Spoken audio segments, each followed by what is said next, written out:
Hello दोस्तों, आप सभी का धूमकेतु जी इस क्लास में बहुत बहुत स्वागत है। दोस्तों, हम लोग KVS PRT टीयर 2 के लिए इन डेप्थ सीरीज को कर रहे हैं, जिसमें हम लोगों ने इससे पहले चैप्टर 8 को कंप्लीट कर लिया है। इसमें हम लोग GS और EVS दोनों टॉपिक को कवर कर रहे हैं। तो आज हम लोग जो है मैराथन क्लास करेंगे, जिसमें हम लोग चैप्टर 9 to 12 इसका PDF मैंने आप लोगों को टेलीग्राम चैनल पर शेयर कर दिया था। तो उसी को आज हम लोग डिस्कस करेंगे और इसमें क्या इंपॉर्टेंट पॉइंट्स रहेंगे, ये सारी चीज़ें आज हम लोग वीडियो में डिस्कस कर लेंगे। तो अगर टेलीग्राम चैनल को अभी तक ज्वाइन नहीं किए हैं तो ज्वाइन कर लीजिएगा, वहाँ से आपको फ्री में PDF सारी मिल जाएंगी। तो चैप्टर 12 तक मैंने PDF डाल दिया था और हेल्थ इशू की वजह से वीडियो नहीं आ पा रही थी। तो आज हम लोग मैराथन में इसको कवर अप कर लेंगे और बाकी एक मैराथन क्लास मैं और लाऊंगा, उसमें सारे जो बचे हुए टॉपिक्स हैं उसको कंप्लीट कर दूंगा, GS और EVS वाले पोर्शन को। तो चलिए देखते हैं अभी तक हम लोगों ने क्या क्या कर लिया है। तो दोस्तों, ये हम लोगों का KVS PRT टीयर 2 का सिलेबस। इसमें हम लोग EVS और GS वाले पोर्शन को कर रहे हैं। तो इसमें हम लोगों ने फैमिली, फ्रेंड्स एंड कम्युनिटीज इसको कर लिया था। नेचुरल रिसोर्सेज इसको भी हम लोग कर चुके हैं। Understanding the environment and environmental impact इसको भी हम लोगों ने देख लिया था। उसके बाद life around us, gift of nature, food, shelter, water, travel, ये सारी चीज़ें हम लोग कर चुके हैं। और लास्ट वीडियो में हम लोगों ने देखा था things we make and do. अच्छा, तो आज हम लोग कहाँ तक कवर अप कर लेंगे? Physiological processes in plants, animal and human being, weather, climate, landforms of India. तो यहाँ तक हम लोग कवर अप कर लेंगे और नोट्स मैं ऑलरेडी आपको भेज चुका हूँ। इसके बाद जो है मैं कोशिश करूँगा कि एक वीडियो में आपका यहाँ तक का पूरा पोर्शन कंप्लीट हो जाए। तो चलिए वीडियो को स्टार्ट करते हैं। तो चैप्टर 9 है हमारा फिजियोलॉजिकल प्रोसेसेस इन प्लांट्स। तो इसका क्या मतलब होता है, सबसे पहले उसको समझ लीजिए। फिजियोलॉजिकल प्रोसेस का मतलब है जो उसके बॉडी में क्या क्या फंक्शंस हो रहे हैं, प्लांट्स के जितने भी पार्ट्स हैं उसी के बारे में हम लोगों को स्टडी करना है। ठीक, फॉर एग्जांपल पेड़ पौधे खाना कैसे बनाते हैं, ट्रांसपोर्टेशन कैसे होता है, इसके बेसिक में जाना है हम लोग को, बहुत ज़्यादा डीप में नहीं जाना है। क्लास 11th और 12th लेवल का नहीं आएगा, इसको हम लोगों को ऊपर ऊपर से ही देखना है। बस एक PRT लेवल पे जितनी जानकारी होनी चाहिए उतना ही हम लोग इसमें देखेंगे। तो चलिए स्टार्ट करते हैं। तो फर्स्ट पॉइंट देखते हैं, ग्रोथ इन प्लांट्स। तो पौधों में वृद्धि कैसे होती है, सबसे पहले तो ये जानना जरूरी है। तो आप देखे होंगे, मैं एक छोटा सा एग्जांपल आपको देता हूँ। आप मैंगो खाते हैं, मैंगो का सीड को आप ज़मीन में फेंक देते हैं, उसके ऊपर मिट्टी डाल दीजिए, तो आप देखेंगे कि वहाँ से जड़ निकलेगा। जड़ के बाद तना, पत्तियाँ निकल करके धीरे धीरे कुछ सालों में एक बड़ा सा पेड़ बन जाता है। तो ये प्रोसेस कैसे हो रहा है, एक बीज से लेकर के एक पेड़ बनने की जो प्रक्रिया है, इसी को ग्रोथ कहा जा रहा है प्लांट का। और इस ग्रोथ में कौन कौन से फैक्टर इन्वॉल्व हैं, यही सब चीज़ें हम लोगों को देखनी है। तो एक बार देखते हैं नोट्स में क्या लिखा है हम लोगों ने। Plants grow by increasing height, branches, leaves and stems thickness. तो ये चीज़ मैंने बता दी कि कैसे जो है सीड से ब्रांच बनते हैं, ब्रांच से फिर लीव्स आते हैं, लीव्स से फिर स्टेम्स वगैरह, कैसे उनकी मोटाई बढ़ती है, ये सारी चीज़ें होती हैं। तो इसी को ग्रोथ के फैक्टर में रखा जा रहा है। Plant growth depends on important factors. तो सबसे जो इम्पॉर्टेंट चीज़ है कि ग्रोथ किस पे डिपेंड करता है, ये एग्जाम में भी क्वेश्चन पूछा जा सकता है। तो सनलाइट पे डिपेंड करता है, यानी कि धूप की रोशनी, यानी कि सूर्य का प्रकाश हो गया। वाटर हो गया, मतलब जल हो गया। न्यूट्रिएंट्स हो गए और एयर हो गया। तो इसको बाइलैंग्वेज मैंने हिंदी में भी लिख दिया है, सूर्य का प्रकाश, जल, पोषक तत्व और वायु। ये फैक्टर याद रखिएगा क्योंकि आपके डिस्क्रिप्टिव क्वेश्चंस भी आने वाले हैं, तो उसके लिए ये फैक्टर्स इंपॉर्टेंट है, उसमें पूछा जा सकता है। तो एक कंक्लूजन हम लोग क्या निकाल सकते हैं, एक एक्सपेरिमेंट के द्वारा ये कंक्लूजन निकाला गया है, ये बुक में भी लिखा हुआ है कि जब पौधों को सूर्य का प्रकाश और जल दोनों मिलते हैं तब वे अच्छी वृद्धि करते हैं। तो अगर इन सारे फैक्टर्स को देखा जाए और इसमें भी कहा जाए कि सबसे इम्पॉर्टेंट फैक्टर क्या है इन सारे फैक्टर्स में, तो सबसे इम्पॉर्टेंट है सनलाइट और वाटर। तो क्यों इम्पॉर्टेंट है ये चीज़ हम लोग आगे चल करके अभी देखेंगे। तो वहाँ मैं बताऊंगा कि ये दोनों फैक्टर क्यों इम्पॉर्टेंट है। फिलहाल के लिए ये सारे फैक्टर याद कर लीजिए। और दूसरी चीज़, ये दोनों सूर्य का प्रकाश और जल, अगर ग्रोथ अच्छी चाहिए तो सबसे इम्पॉर्टेंट रोल यही प्ले करते हैं। अच्छा, अगला टॉपिक क्या है, हाउ प्लांट्स गेट्स फूड। पौधे अपना भोजन कैसे बनाते हैं। तो पेड़ पौधे जो भी होते हैं वो ऑटोट्रोफ्स कहलाते हैं। ऑटोट्रोफ्स मतलब स्वापोषी हिंदी में इसको कहा जाता है। ये चीज़ मैं आपको पहले भी बता चुका हूँ, अगर आप वीडियो देखे होंगे ध्यान से तो आपको ये चीज़ समझ में आ रहा होगा। इनको ऑटोट्रॉफ्स कहते हैं और इन्हीं को ही प्रोड्यूसर के कैटेगरी में रखा जाता है। जो हमारा फूड चैन होता है उसमें इनको प्रोड्यूसर की कैटेगरी में रखा जाता है, और पेड़ पौधे ही हैं जो प्रोड्यूसर की कैटेगरी में रखे जाते हैं क्योंकि ये अपना भोजन खुद बनाते हैं।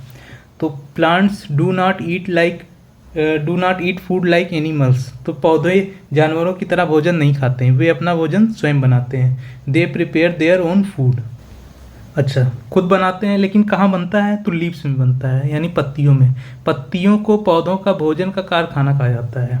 ठीक, यहीं पे प्रकाश संश्लेषण की क्रिया होती है और वहीं पे खाना बनता है। Food is produced in the form of starch. तो स्टार्च क्या होता है? ये ग्लूकोज का ही पॉलीसैकेराइड वर्जन होता है, मतलब ग्लूकोज का एक कॉम्प्लेक्स फॉर्म आप कह सकते हैं, उसी को स्टार्च कहा जाता है। एक बार मैं आपको फार्मूला लिख के बता देता हूँ कि ये प्रकाश संश्लेषण का जो है रिएक्शन क्या होता है। ये एग्जाम में पूछेगा नहीं, लेकिन मैं आपको बता दे रहा हूँ। 6CO2 यानी कार्बन डाइऑक्साइड लेता है प्लस 6H2O, वाटर चाहिए इसको, और ये रिएक्ट करता है सनलाइट में। ठीक, सनलाइट में रिएक्ट करता है C6H12O6, ये ग्लूकोज का फॉर्म है, और प्लस 6O2 यानी कि ऑक्सीजन रिलीज कर रहा है एटमॉस्फेयर में, इसीलिए पेड़ पौधे लगाना ज़रूरी होता है। और C6H12O6, इसी का अगर n मॉलिक्यूल्स आपस में कॉम्प्लेक्स तरीके से जोड़ दिया जाए तो वो स्टार्च बन जाता है। तो ये एक तरह का पॉलीसैकेराइड कहलाता है। हम लोग इसकी बहुत डिटेल में नहीं जाएंगे, बस मैंने एक आपको समझाने के लिए बता दिया। जो खाना बनता है उसमें ये रिएक्शन इन्वॉल्व होती है, ये बहुत ही बेसिक रिएक्शन है। इसको आप कोट कर सकते हैं अपने डिस्क्रिप्टिव एग्जाम में भी। 6CO2 और H2O ये रिएक्ट करके ग्लूकोज बनाते हैं और प्लस ऑक्सीजन बनाते हैं। और ये किस फॉर्म में स्टोर होता है? तो ये बनता है ग्लूकोज और उसके बाद स्टोर होता है स्टार्च के फॉर्म में। ठीक, इस चीज़ को याद रखिएगा। अब इसमें क्लोरोफिल का क्या रोल है प्रकाश संश्लेषण में, इस चीज़ को जानना बहुत ज़रूरी है। तो leaves are green because of chlorophyll pigment. तो ये बहुत बेसिक सा क्वेश्चन है, ये एग्जाम में पूछा जा सकता है क्योंकि बेसिक क्वेश्चन ही आपके एग्जाम में आएंगे कि पत्तियों का रंग हरा क्यों होता है। Chlorophyll absorb sunlight required for making food. तो इसका काम क्या है? क्लोरोफिल का भोजन बनाने के लिए आवश्यक जो भी सूर्य का प्रकाश है उसको अवशोषित कर लेता है। ठीक, आयोडीन परीक्षण में स्टार्च होने पर पत्ती नीला काला रंग दिखाती है। तो ये इसके एक्सपेरिमेंट के बारे में बता दिया गया। ये एक्सपेरिमेंट एग्जाम के लिए इंपॉर्टेंट नहीं है आपके, ये दो पॉइंट इंपॉर्टेंट है एग्जाम के लिए, याद रखिएगा इसको। अगला टॉपिक देखते हैं, प्रकाश संश्लेषण यानी कि फोटोसिंथेसिस। तो ये चीज़ मैं रिएक्शन आपको पहले ही बता चुका हूँ। CO2 और H2O रिएक्ट करके जो है ग्लूकोज बनाते हैं और ऑक्सीजन के मॉलिक्यूल्स बनाते हैं। तो प्रकाश संश्लेषण ये वह प्रक्रिया है जिससे पौधे अपना भोजन बनाते हैं, सिंपल सा बात है। अच्छा, रिक्वायरमेंट्स ऑफ फोटोसिंथेसिस। तो प्रकाश संश्लेषण के लिए कौन कौन से आवश्यक तत्व हैं, ये इंपॉर्टेंट है एग्जाम पॉइंट ऑफ व्यू से, डिस्क्रिप्टिव एग्जाम में भी पूछा जा सकता है। तो जैसे कि सनलाइट का होना ज़रूरी है, वाटर का होना ज़रूरी है, कार्बन डाइऑक्साइड का होना ज़रूरी है, क्लोरोफिल का होना ज़रूरी है। क्यों? क्योंकि क्लोरोफिल एब्जॉर्ब करेगा सनलाइट को, उसके बाद जो है CO2 और वाटर रिएक्ट करेंगे, जो अभी मैंने रिएक्शन आपको बताया था। ठीक, 6CO2 बताया था ना मैंने, 6H2O, ये रिएक्ट करके सनलाइट के प्रेजेंस में, यहाँ पे सनलाइट के प्रेजेंस में ऐसे लिख दीजिएगा, सनलाइट के प्रेजेंस में रिएक्ट करते हैं और क्या बनाते हैं? C6H12O6 plus 6H2O। ये रिएक्शन में दोबारा आपको 6O2, ये है रिएक्शन प्रकाश संश्लेषण का। अगर आप इसका पूरा फॉर्म नहीं याद करना चाहते, आपको दिक्कत हो रही है, तो आप यहाँ पे मैंने लिख दिया है इसको जो है इक्वेशन वर्ड के फॉर्म में। जैसे कार्बन डाइऑक्साइड प्लस वाटर, ये क्या बना रहा है? ग्लूकोज प्लस ऑक्सीजन बना रहा है। और ग्लूकोज का ही जो है कॉम्प्लेक्स फॉर्म होता है स्टार्च, तो स्टार्च के फॉर्म में स्टोर हो जाता है खाना। और ये फैक्टर हो गए हमारे। अब की पॉइंट्स क्या क्या हैं इसके? Food is produced as glucose, glucose के फॉर्म में प्रोड्यूस होता है, और मैंने बताया कि स्टोरेज स्टार्च के फॉर्म में होती है। Oxygen is release during the photosynthesis, तो प्रकाश संश्लेषण में ऑक्सीजन गैस निकलती है, इसीलिए हम लोग को पेड़ पौधे ज़्यादा लगाने चाहिए। ये चीज़ हम लोग डिस्कस कर चुके हैं। चलिए अगला टॉपिक देखते हैं, स्टोमेटा क्या होता है? हिंदी में इसको रंध्र कहते हैं। फॉर एग्जांपल ये एक लीव्स है अगर, तो इसमें छोटे छोटे ऐसे छेद होते हैं इस पत्तियों में, जिसके थ्रू गैसों का आदान प्रदान होता है। जैसे मैंने कहा कि ऑक्सीजन एटमॉस्फेयर में चला गया या CO2 ले लिया, तो ये कैसे हो रहा है, ये स्टोमेटा के थ्रू ही हो रहा है। तो स्टोमेटा पत्तियों की सतह पर छोटे छिद्र होते हैं, टीनी पोर्स होते हैं, ठीक। फंक्शंस ऑफ स्टोमेटा, इसका क्या फंक्शन होता है, सबसे नंबर 1 पे एक्सचेंज ऑफ गैसेज और ट्रांसपीरेशन, तो गैसों का आदान प्रदान करना जो मैंने अभी बताया था। और दूसरा है ट्रांसपीरेशन, मतलब वाष्पोत्सर्जन। तो जो एक्सेस वाटर है, वाटर को जो निकालने की प्रक्रिया है, उसी को वाष्पोत्सर्जन कहा जाता है। तो एक तरह से देखा जाए दोनों में ये काम कर रहा है। एक तो गैसों का आदान प्रदान में भी काम कर रहा है, यानी कि फोटोसिंथेसिस वाले प्रोसेस में, और दूसरा ट्रांसपीरेशन यानी वाष्पोत्सर्जन वाले प्रोसेस में। तो इसके बहुत डिटेल में नहीं जाना है, बस ये मान लेना है कि हाँ, स्टोमेटा पत्तियों में होती है, जो एक छोटे छोटे छेद होते हैं और उसी के थ्रू गैसों का आदान प्रदान होता है, बस। अब ट्रांसपोर्टेशन इन प्लांट्स, हम लोग को बेसिक पे ही कायम रहना है, बहुत ज़्यादा डिटेल में नहीं जाना है। ट्रांसपोर्टेशन इन प्लांट्स, तो पौधों में परिवहन। पौधों में मान लीजिए यहाँ पे पत्तियाँ हैं, ये मान लीजिए पेड़ है, यहाँ पे एक पत्ती है और यहाँ पे ये जड़ है। अब मान लीजिए यहाँ पे खाना बना, तो इसके तनों तक आने के लिए और पार्ट्स में इसको पहुँचाने के लिए कैसे पहुँचेगा खाना, क्योंकि पत्तियों में ही खाना बन रहा है। और मान लीजिए वाटर यहाँ ज़मीन से एब्जॉर्ब करके ऊपर पहुँचाना है इसको, यहाँ पत्तियों तक, तो ये पत्ती तक पानी कैसे पहुँच रहा है, तो यही इसी को ट्रांसपोर्ट कहा जाता है। क्या ट्रांसपोर्ट का मीडियम होगा, तो यहाँ पे दो चीज़ें इन्वॉल्व होती हैं, एक को कहते हैं जाइलम और दूसरे को कहा जाता है फ्लोएम। तो जाइलम क्या करता है, जड़ों से पत्तियों तक जल और खनिज को पहुँचाता है, ठीक। तो वाटर और मिनरल्स का ट्रांसपोर्टेशन जाइलम करता है, और transportation of food from leaf to other parts, यानी पत्तियों से अन्य भागों तक जो खाना होता है, भोजन, उसको कौन पहुंचाता है, फ्लोएम पहुंचाता है। तो जब आप एक पेड़ का क्रॉस सेक्शन कट करेंगे तो आप देखेंगे बीच में एक हार्ड पोर्शन रहता है और इसके चारों तरफ जो है एक सॉफ्ट पोर्शन रहता है। तो जो सॉफ्ट वाला होता है उसको फ्लोएम कहा जाता है, और जो हार्ड वाला होता है उसको जाइलम कहा जाता है। और ये क्या होते हैं, एक स्पेशल टिश्यू होते हैं प्लांट्स में, ठीक। तो इससे ज़्यादा इसके बारे में नहीं जानना है, बस दो चीज़ें याद रखिएगा, जाइलम और फ्लोएम। रेस्पिरेशन इन प्लांट्स, पौधों में श्वसन। तो पौधे भी जानवरों की तरह श्वसन करते हैं, ठीक। ड्यूरिंग रेस्पिरेशन के ड्यूरिंग क्या होता है, ऑक्सीजन यूज होता है और कार्बन डाइऑक्साइड रिलीज होता है, ये चीज़ याद रखिएगा। प्रकाश संश्लेषण का जस्ट अपोजिट हो रहा है, और एनर्जी क्या होती है, प्रोड्यूस होती है इस टाइम पे। तो हमारे शरीर में भी यही होता है, रेस्पिरेशन से ही तो एनर्जी प्रोड्यूस हो रही है, ऑक्सीडेशन होता है, तो सेम प्रोसेस यहाँ पे भी हो रही है। तो ऑक्सीजन उपयोगी होता है, कार्बन डाइऑक्साइड निकलती है और ऊर्जा उत्पन्न होती है, इसे ग्लूकोज और प्लस ऑक्सीजन, ठीक। इसका समझ लीजिए एक तरह से बर्निंग हो रही है ग्लूकोज की। तो क्या निकल रहा है, carbon dioxide, water plus energy निकलता है ATP के फॉर्म में। तो इसके बहुत डिटेल में नहीं जाना है, बस ये समझ लीजिए कि प्रकाश संश्लेषण का यहाँ पे उल्टा हो रहा है और यहाँ एनर्जी बनाई जा रही है पौधों के द्वारा। हिंदी में मैंने रिएक्शन को लिख दिया, ये रिएक्शन आप कोट कर सकते हैं।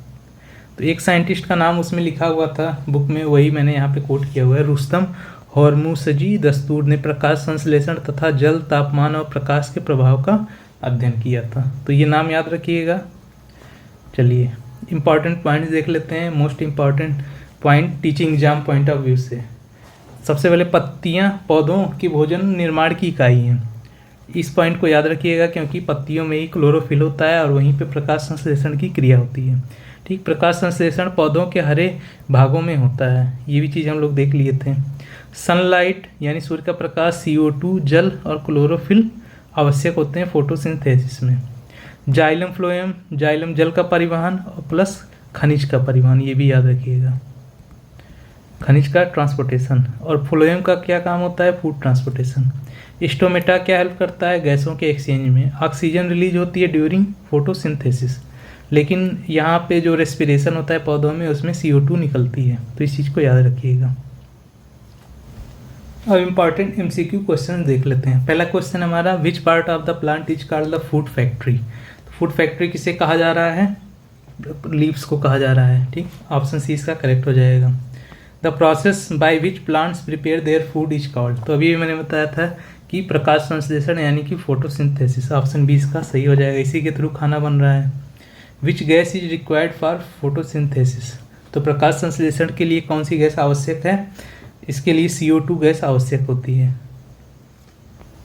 विच pigment gives green colour to leaves, तो अभी मैंने बताया क्लोरोफिल जो होता है उसी की वजह से पत्तियों का रंग हरा होता है। ऑप्शन बी करेक्ट हो जाएगा। Food prepared in leaves is mainly stored in the form of, तो स्टोर बनता है ग्लूकोज के फॉर्म में, स्टोर होता है स्टार्च के फॉर्म में, ये चीज़ मैंने बता दिया था। ऑप्शन सी करेक्ट हो जाएगा। Which gas is release during photosynthesis, तो प्रकाश संश्लेषण में कौन सी गैस निकलती है? ऑक्सीजन गैस निकलती है, जबकि रेस्पिरेशन में CO2 गैस निकलती है। इस चीज़ को याद रखिएगा।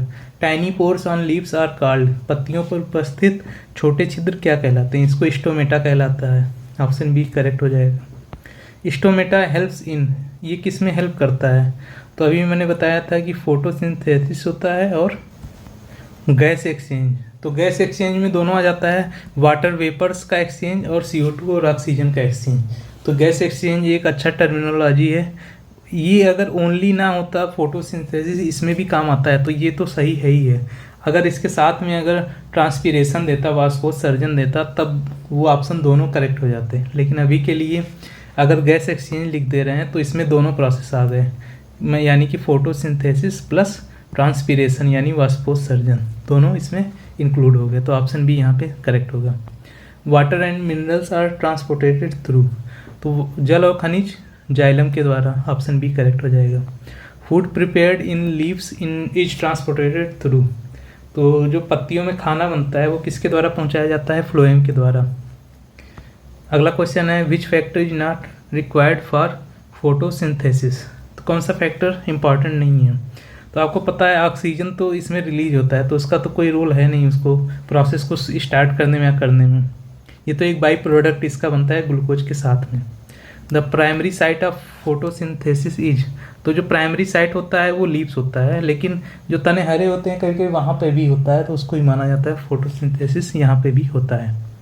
तो अभी के लिए ऑप्शन बी यहाँ पे सही रहेगा। Plants release which gas during respiration, तो आ गया क्वेश्चन। तो रेस्पिरेशन में CO2 गैस निकलती है, just like humans and animals. During respiration plant produces, तो रेस्पिरेशन यानी श्वसन के दौरान क्या निकलता है? एनर्जी, इसीलिए तो ऑक्सीडेशन होता है। Which part absorb water and mineral from the soil, तो जो हमारा रूट होता है जड़, यही एब्जॉर्ब करता है मिनरल्स को और वाटर को। प्रकाश संश्लेषण मुख्यतः कब होता है? तो ये डे टाइम में होता है, क्योंकि इसमें सनलाइट की रिक्वायरमेंट होती है। अगला क्वेश्चन है which scientist studied photosynthesis in India, तो इसमें ऑप्शन बी इसका करेक्ट हो जाएगा, RH दस्तूर। अगला क्वेश्चन है glucose produce during photosynthesis is converted into, तो स्टार्च में कन्वर्ट हो जाता है जो कि कॉम्प्लेक्स फॉर्म होता है यानी पॉलीसेकेराइड होता है। Which structure controls opening and closing of stomata, ये इंपॉर्टेंट क्वेश्चन है, याद रखिएगा, इसको गार्ड सेल्स कहा जाता है। Plants prepare food using sunlight water and, sunlight water और किसका यूज करता है? कार्बन डाइऑक्साइड का यूज करता है। वही तो रिएक्शन हम लोगों ने देखा था, इसीलिए उस रिएक्शन को याद रखिएगा जो प्रकाश संश्लेषण का रिएक्शन है। अब डिस्क्रिप्टिव क्वेश्चंस देख लेते हैं। पहला क्वेश्चन है explain the process of photosynthesis in plants, तो इसमें वही सारी चीज़ें लिख देनी है जो मैंने बताया था, क्या क्या फैक्टर रिक्वायर्ड हैं, कौन कौन से एलिमेंट रिक्वायर्ड हैं, जैसे कि सनलाइट हो गया और कार्बन डाइऑक्साइड हो गया, वाटर हो गया, क्लोरोफिल होना चाहिए पत्तियों में, स्टोमेटा के थ्रू गैस का एक्सचेंज हो रहा है। तो आप अपने मन से भी इस चीज़ को लिख सकते हैं, कोई बहुत डिफिकल्ट क्वेश्चन नहीं है, फिर भी मैंने एक यहाँ पे मॉडल आंसर लिख दिया है, तो एक बार इसको देख लीजिएगा। तो प्रकाश संश्लेषण वह प्रक्रिया है जिसके द्वारा हरे पौधे सूर्य के प्रकाश, जल और कार्बन डाइऑक्साइड की सहायता से क्लोरोफिल की उपस्थिति में अपना भोजन बनाते हैं। तो ये लाइन एकदम छूटने ना पाए, सारे पॉइंट आपको लिखने हैं और लिख दीजिए कौन कौन सी चीज़ें अफेक्ट करती हैं। यह प्रक्रिया मुख्य रूप से पत्तियों में होती है, तो कई कई तनों में भी होती है, जो सॉफ्ट वाले होते हैं पोर्शन हरे रंग के, तो वहाँ पे भी होती है, लेकिन मेनली आपको पत्तियों में ही लिखना है। इस प्रक्रिया में वायु से कार्बन डाइऑक्साइड और मिट्टी से जल मिलकर ग्लूकोज बनाते हैं, ठीक, जो कि किस फॉर्म में स्टोर होता है? स्टार्च के फॉर्म में संग्रहित हो जाता है, ये लिख दीजिएगा। इस प्रक्रिया में ऑक्सीजन उप उत्पाद यानी कि इसको कहता है बाई प्रोडक्ट के रूप में निकलती है, और यही हमारे लिए फ़ायदेमंद भी होता है। बस इतना चीज़ लिख दीजिएगा, ये रिएक्शन जरूर लिख दीजिएगा, याद रखिएगा। कार्बन डाइऑक्साइड प्लस वाटर ये मिल करके ग्लूकोज ऑक्सीजन, और अगर आपको याद है तो ये वाला लिख दीजिएगा 6CO2 + 6H2O वाला, इसको लिख देंगे तो और अच्छा रहेगा, C6H12O6 + 6O2। तो इसको लिख देंगे तो ज़्यादा अच्छा रहेगा। और नहीं याद आ रहा है तो ऐसे लिख दीजिए कार्बन डाइऑक्साइड प्लस वाटर ये मिल करके ग्लूकोज बना रहे हैं, ऑक्सीजन। यहाँ ये चीज़ मेंशन कर दीजिएगा सनलाइट के प्रेजेंस में, तो सही हो जाएगा। अगला क्वेश्चन देखते हैं, why are the leaves called the food factory in plants. तो ये भी क्वेश्चन अच्छा है। पत्तियों को पौधों का भोजन का कारखाना क्यों कहा जाता है? तो पत्तियों में ही आपको क्लोरोफिल होता है, ठीक, एकदम स्टेप बाय स्टेप लिख सकते हैं। इसमें क्लोरोफिल होता है, क्लोरोफिल का क्या काम होता है? सनलाइट को एब्जॉर्ब करना, ऐसे लिख दीजिए सनलाइट को एब्जॉर्ब करना। उसके बाद सनलाइट एब्जॉर्ब होगा तो यहीं पे जो है प्रकाश संश्लेषण की क्रिया होगी, इसमें उसका खाना बनता है, खाना बनेगा। और रिएक्शन यहाँ पे भी वही रिएक्शन दिखा दीजिए जो ऊपर रिएक्शन बताए थे फोटोसिंथेसिस का, प्रकाश संश्लेषण का रिएक्शन यहाँ पे भी लिख दीजिए कि हाँ इससे खाना बनता है। तो ये अपने मन से आप बना करके लिख सकते हैं, कोई हार्ड एंड फास्ट नहीं है। फिर भी मैं एक आपको दे देता हूँ ताकि आपको इधर उधर आंसर के लिए भटकना ना पड़े। यहाँ पे सारे पॉइंट रहते हैं, आप इसको अपने हिसाब से आगे पीछे करके एडजस्ट कर सकते हैं। तो पत्तियों वो पौधों का भोजन कारखाना है क्योंकि पत्तियों में प्रकाश संश्लेषण की प्रक्रिया द्वारा भोजन बनता है। तो ये तो लाइन मेन हो गई।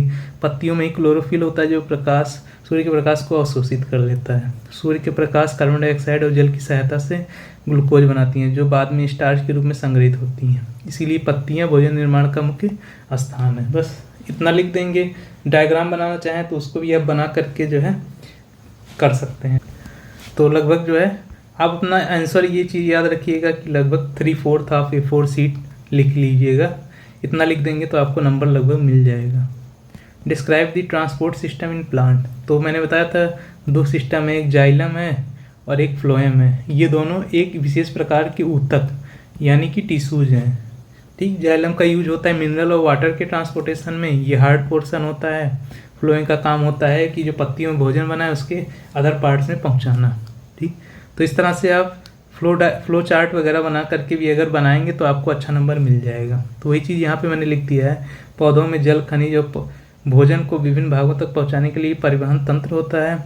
तो जड़ द्वारा अवशोषित जल और खनिज जाइलम ऊतक से पहुँचता है पत्तियों तक, और पत्तियों में जो भोजन बनता है फ्लोएम के द्वारा अन्य भागों तक पहुँचाया जाता है, ठीक। यह परिवहन तंत्र पौधों की वृद्धि और विकास में सहायता करता है।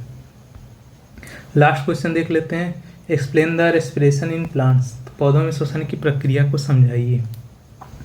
तो इस बारे में ज़्यादा पॉइंट ऊपर नहीं था इसलिए मैंने इसको इंक्लूड कर दिया है। आप एक बार देख लीजिएगा इसको, और रिएक्शन स्पेशली याद रखिएगा। ये रिएक्शन तो याद ही रखिएगा। ATP और क्या बनता है वो मत याद रखिएगा, कोई दिक्कत नहीं है, ये जरूर याद रखिएगा कि ग्लूकोज और ऑक्सीजन ये दोनों का जो है जब ऑक्सीडेशन ग्लूकोज का होता है तो कार्बन डाइऑक्साइड निकलती है, वाटर वेपर बनता है और एनर्जी रिलीज होती है। तो श्वसन वह प्रक्रिया जिसमें पौधे ग्लूकोज को ऑक्सीजन की उपस्थिति में तोड़ के ऊर्जा प्राप्त करते हैं। इस प्रक्रिया में कार्बन डाइऑक्साइड और जल बनता है। श्वसन से प्राप्त ऊर्जा का उपयोग पौधों की वृद्धि अन्य जीवन प्रक्रियाओं के लिए होता है। यह प्रक्रिया पौधों के सभी भागों में होती है। तो ये चैप्टर हमारा कंप्लीट होता है। अब अगला चैप्टर शुरू करते हैं। अब नेक्स्ट चैप्टर है हमारा चैप्टर 10। चैप्टर 10 में क्या देखना है, एनिमल एंड ह्यूमन बीइंग। तो एनिमल को पार्ट 1 में देख लेते हैं, ह्यूमन बीइंग को पार्ट B में देखा जाएगा। तो चलिए स्टार्ट करते हैं। Living and non living things. तो सबसे पहला तो क्वेश्चन यही है कि सजीव कहते हैं मतलब लिविंग वाले को जीवित, और इसको कहते हैं निर्जीव नॉन लिविंग वाले को। तो इसमें क्या जो है डिफरेंस रहता है। तो हमारे आसपास की वस्तुएं जीवित और निर्जीव दोनों प्रकार की हो सकती हैं, ठीक। Living and non living 2 type की हो सकती हैं। जीवित वस्तुओं में कुछ विशेष गुण होते हैं जो निर्जीव में नहीं होते हैं, जैसे पौधे, पशु, मानव, मनुष्य, ये सब क्या है जीवित होते हैं। जबकि किताब, पेंसिल, गाड़ी ये सारी क्या है निर्जीव यानी कि नॉन लिविंग है। तो यहाँ पे एग्जांपल दे दिया गया है, प्लांट, एनिमल और ह्यूमन ये सारे लिविंग में आते हैं। बुक, पेंसिल और कार ये नॉन लिविंग में आता है। अच्छा, कैरेक्टरिस्टिक्स क्या होते हैं इनके लिविंग बीइंग्स के।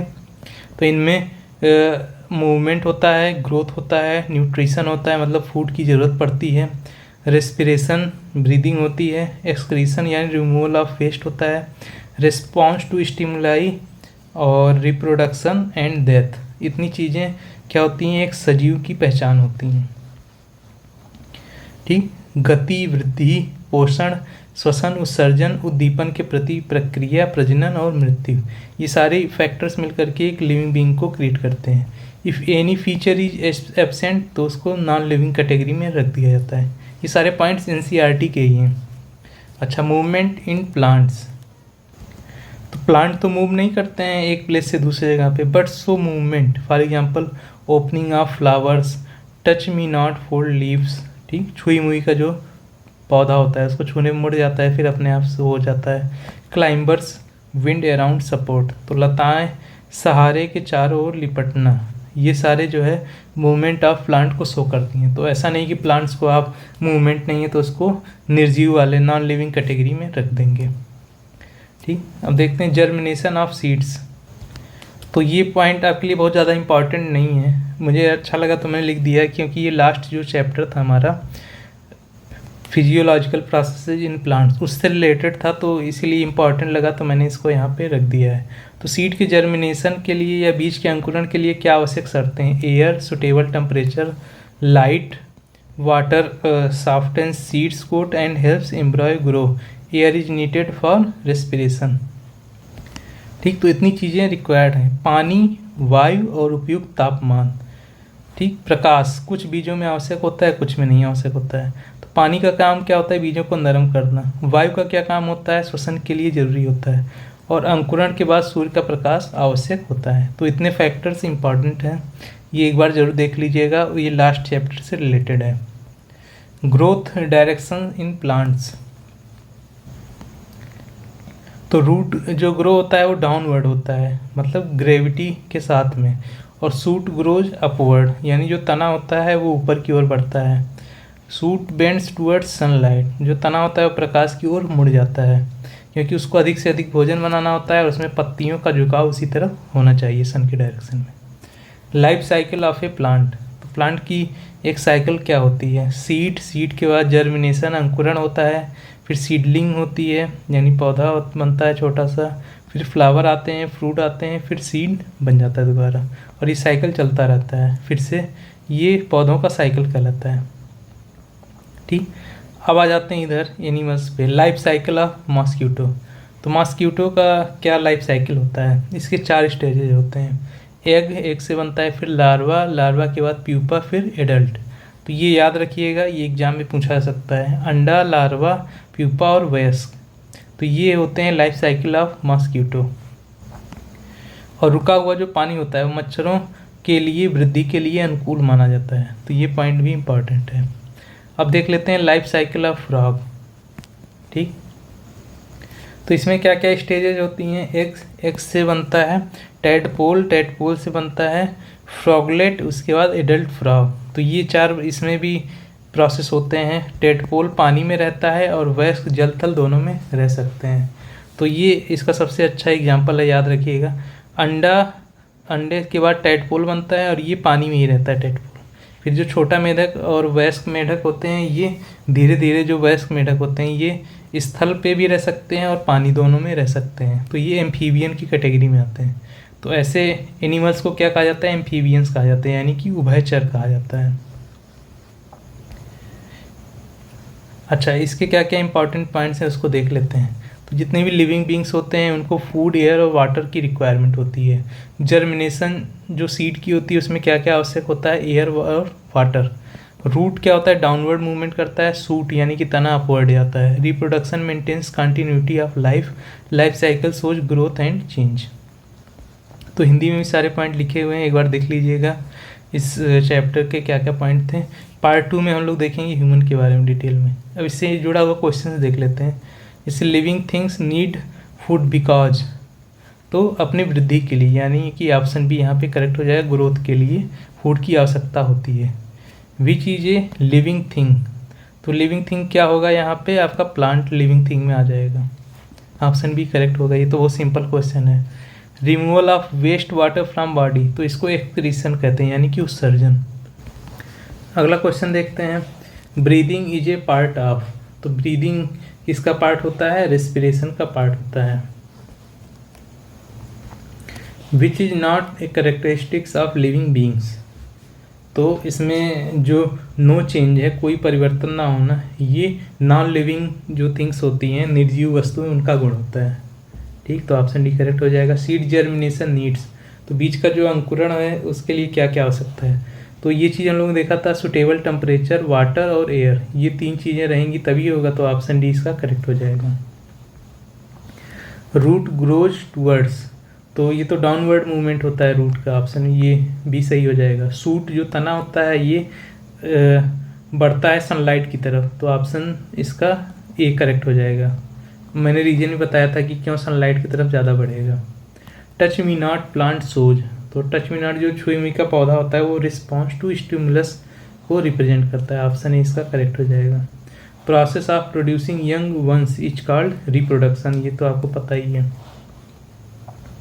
अगला question, life cycle of plants start from, तो सीड से ही स्टार्ट किया जाता है जो लाइफ साइकिल होता है प्लांट का।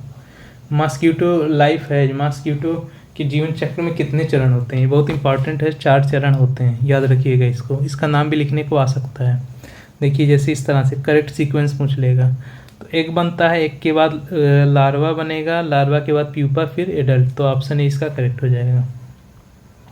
फ्रॉग का भी ऐसे ही पूछा जा सकता है, तो फ्रॉग में सबसे पहला यंग स्टेज जो प्रारंभिक होता है वो टैडपोल होता है, ऑप्शन ए इसका करेक्ट हो जाएगा। ठीक, अगला क्वेश्चन देखते हैं, विच सोज ग्रोथ, किसमें ग्रोथ होती है, तो जो लिविंग बीइंग है, प्लांट लिविंग में आता है तो इसमें ही ग्रोथ होगी, ऑप्शन ए करेक्ट होगा। प्लांट रेस्पायर थ्रू, तो पौधे श्वसन कैसे करते हैं, तो ऑप्शन ए इसका करेक्ट हो जाएगा। जो लीव्स के पोर्स होते हैं जिसको हम लोग क्या देखे थे, स्टोमेटा कहते हैं, वहाँ से होता है। Which needs air for germination, तो जो सीड होता है उसको जर्मिनेशन के लिए एयर चाहिए होता है। अगला question, example of stimulus response, उद्दीपन का क्या उदाहरण है, तो टच मी नॉट जो है, टचिंग हॉट ऑब्जेक्ट, ये हमारा जो है उद्दीपन का उदाहरण होता है। अगला क्वेश्चन है, लाइफ साइकिल शो, जीवन चक्र क्या दिखाता है, तो ऑप्शन ए इसका करेक्ट हो जाएगा, चेंज को दिखाता है। लिविंग बींग्स फाइनली, अंत में जो है डेथ, इसका जो है लास्ट साइकिल का पार्ट होता है, डाई, ऑप्शन बी इसका करेक्ट हो जाएगा। डिस्क्रिप्टिव क्वेश्चंस देख लेते हैं। What are the characteristics of living being, तो जो जो फैक्टर मैंने ऊपर बताया था उसको आप लिख सकते हैं, इसको मैंने बहुत डिटेल में लिख दिया है। अगर आपको कहीं से कोई भी नहीं मिल पा रहा है मटेरियल तो वहाँ से आप जा कर के लिख सकते हैं। तो चलिए देख लेते हैं जल्दी जल्दी क्या लिखा हुआ। जीवित प्राणियों में कुछ विशेष लक्षण होते हैं जैसे जो उन्हें निर्जीव वस्तुओं से अलग करते हैं, वही चीज़ आ गई। इन लक्षणों के आधार पे हम पहचान कर सकते हैं कोई वस्तु जीवित है या नहीं। फॉर एग्जाम्पल गति, वृद्धि, पोषण, श्वसन, उत्सर्जन, उद्दीपन, ये सब प्रक्रियाएं किस में होती हैं, जीवित वस्तुओं में होती हैं। जीवित प्राणी किसी न किसी प्रकार से गति दिखाता है। हम लोगों ने देखा था पेड़ पौधों में कैसे गति होती है। वे ऊर्जा और वृद्धि के लिए भोजन ग्रहण करते हैं। जीवित प्राणी श्वसन करते हैं जिसमें वे ऑक्सीजन लेते हैं और कार्बन डाइऑक्साइड छोड़ते हैं जिससे ऊर्जा प्राप्त होती है। तो जीवित प्राणियों में उत्सर्जन भी होता है जिससे शरीर में अपशिष्ट पदार्थ बाहर निकलते हैं। तो एक्चुअली में आपको करना क्या है, ये सारे पॉइंट लिख देने हैं, क्या क्या फैक्टर्स होते हैं, और सभी फैक्टर्स को थोड़ा थोड़ा करके 2-2 लाइन एक्सप्लेन कर देना है ताकि आपका A4 शीट का लगभग 3/4 हिस्सा भर जाए। ठीक है, क्योंकि 10 क्वेश्चन आएंगे 4-4 नंबर के, तो 40 नंबर का रहेगा। तो 4 नंबर के लिए आप 3/4 10 क्वेश्चन को लिखने जाएंगे तो इससे ज़्यादा टाइम मुझे नहीं लगता आपको मिलेगा। कुछ लोग का डाउट चल रहा है कि कैसे क्या लिखना है, तो उस पर मैं एक अलग से वीडियो बना दूंगा कि कैसे लिखिएगा वहाँ पे क्वेश्चन को, डिस्क्रिप्टिव वाले को। ठीक है, तो अभी के लिए इस पर ध्यान देते हैं। क्वेश्चन में जीवित प्राणी प्रजनन भी करते हैं जिससे अपने से नए जीव उत्पन्न करते हैं और प्रजाति का अस्तित्व बना रहता है। तो सारे पॉइंट मैंने लिख दिए, एक बार आप देख करके अच्छे से देख लीजिएगा कैसे इसको डिस्क्राइब करना है। मेन मैंने बता दिया कैसे आप कर सकते हैं, गति, वृद्धि, पोषण, उत्सर्जन और उद्दीपन, ये सारे लिख करके और उसमें जो है 1-1, 2-2 लाइन उसको एक्सप्लेन कर दीजिएगा। अगला क्वेश्चन क्या था, what are the condition required for seed germination, ये भी मैंने बता दिया था। क्या क्या रिक्वायर्ड था, एयर रिक्वायरमेंट था, वाटर और एक सुटेबल टेम्परेचर, इसी चीज़ को एक्सप्लेन किया गया है यहाँ पे। तो सीड जर्मिनेशन कौन सा प्रोसेस होता है जिसके द्वारा एक सीड ग्रो होकर के नया प्लांट बनाता है। Germination to occur certain condition required, the most important condition for seed germination are water, air and suitable temperature. तो उसी चीज़ को आपको लाइन बाय लाइन लिख देना है और थोड़ा सा एक्सप्लेन करके आप चाहें तो एक ब्लॉक डायग्राम बना दीजिएगा, तो आपका 3/4 पेज आराम से भर जाएगा। तो water plays an important role in germination, it softens the seed coat and allow the embryo inside the seed to start growing. Water also activates enzymes that helps in growth process. तो हम लोग बहुत detail में नहीं जाएंगे कि seed का germination कैसे होता है। उसमें एक छेद होता है, वहाँ से पानी जाता है, एयर जाता है, पहले क्या बनता है, फिर बाद में क्या बनता है, फिर वो रूट बनती है। तो ये सारे डिटेल में नहीं जाना है, ये काफ़ी डीप का हो जाएगा और ये प्राइमरी लेवल से आपका ऊपर हो जाएगा, तो हम लोग उतने डिटेल में नहीं जाएंगे। Air is also important. Air का क्या रोल है, सबका रोल लिख देना है कि इससे ऑक्सीजन मिलता है रेस्पिरेशन के लिए, तो इससे एनर्जी, जब रेस्पिरेशन होगा तभी तो एनर्जी मिलेगी और ग्रोथ तभी स्टार्ट होगा एम्ब्रियो का। सुटेबल टेम्परेचर क्या रोल होता है, it also required because very high और वेरी लो टेम्परेचर में स्टॉप द जर्मिनेशन प्रोसेस। तो एक सुटेबल टेम्परेचर चाहिए होता है उसको जर्मिनेट करने के लिए। Therefore proper availability of water, air, suitable temperature, ये सारी चीज़ें इसेंशियल हैं तीनों। वही चीज़ हिंदी में मैंने लिख दिया है। Explain the life cycle of A plant. तो पौधे का जीवन चक्र समझाइए। ये क्वेश्चन उतना ज़्यादा इम्पॉर्टेंट नहीं है, फिर भी मैंने एक बार आपको समझा दिया था, तो वहाँ से आप लिख सकते हैं। तो यहाँ पे देखिए, एक लास्ट में यहाँ पे बता दे रहा हूँ कि क्या जो है स्टेजेस होते हैं प्लांट्स की लाइफ साइकिल में। Germination, seedling, plants, flower, fruits, उसके बाद सीड। तो सीड से ही शुरू होता है, सीड से जर्मिनेशन होता है, मैं बताया था सीड्स पे ही आकर ख़त्म होता है, लास्ट में सीड बन जाता है, फिर वो अगला पौधा स्टार्ट करने के लिए तैयार रहता है। तो सीड के बाद जर्मिनेशन, जर्मिनेशन के बाद सीडलिंग, उसके बाद प्लांट, फिर फ्लावर, फिर फ्रूट्स, फिर सीड्स। तो ये सारी चीज़ें इसमें लिखी हुई हैं कि कैसे जो है सीड से जर्मिनेशन होता है, फिर सीडलिंग बनता है, यानी छोटा पौधा बनता है, फिर प्लांट होता है, उसके बाद फ्लावर आते हैं, फ्लावर से फ्रूट और सीड बनते हैं। तो इसको बहुत ज़्यादा डिटेल में मत देखिएगा, इतना याद कर लीजिएगा और ये स्टेज जो है लिख करके एक एक लाइन एक्सप्लेन कर दीजिएगा। मच्छर का जीवन चक्र को एक्सप्लेन करिए। तो इसमें मैंने बताया था 4 स्टेज हैं और ये ऑब्जेक्टिव क्वेश्चन के लिए काफ़ी ज़्यादा इंपॉर्टेंट है। जैसे एग, लार्वा, प्यूपा, फिर एडल्ट मॉस्क्यूटो यहाँ से बनता है। और ये भी मैंने बताया था कि जो स्टैग्नेंट वाटर होता है, यानी जो फिक्स स्थिर पानी होता है, वो उनके ग्रोथ के लिए काफ़ी इंपॉर्टेंट होता है। तो यहाँ से सारे पॉइंट्स आप देख करके एक एक लाइन इसमें लिख दीजिएगा कि कौन कौन से स्टेज होते हैं। जैसे एग के बाद लार्वा, प्यूपा और एडल्ट मॉस्क्यूटो। तो सब पे एक एक दो लाइन आपको लिखना है। जैसे देखिए, जीवन चक्र तब शुरू होता है जब मादा मच्छर स्थिर पानी या पानी की सतह पर अंडे देती है। कुछ समय बाद अंडा वाला हो गया, अंडे से लार्वा निकलता है जो पानी में ही रहता है। सांस लेने के लिए बार बार पानी की सतह पे ये लोग आते हैं।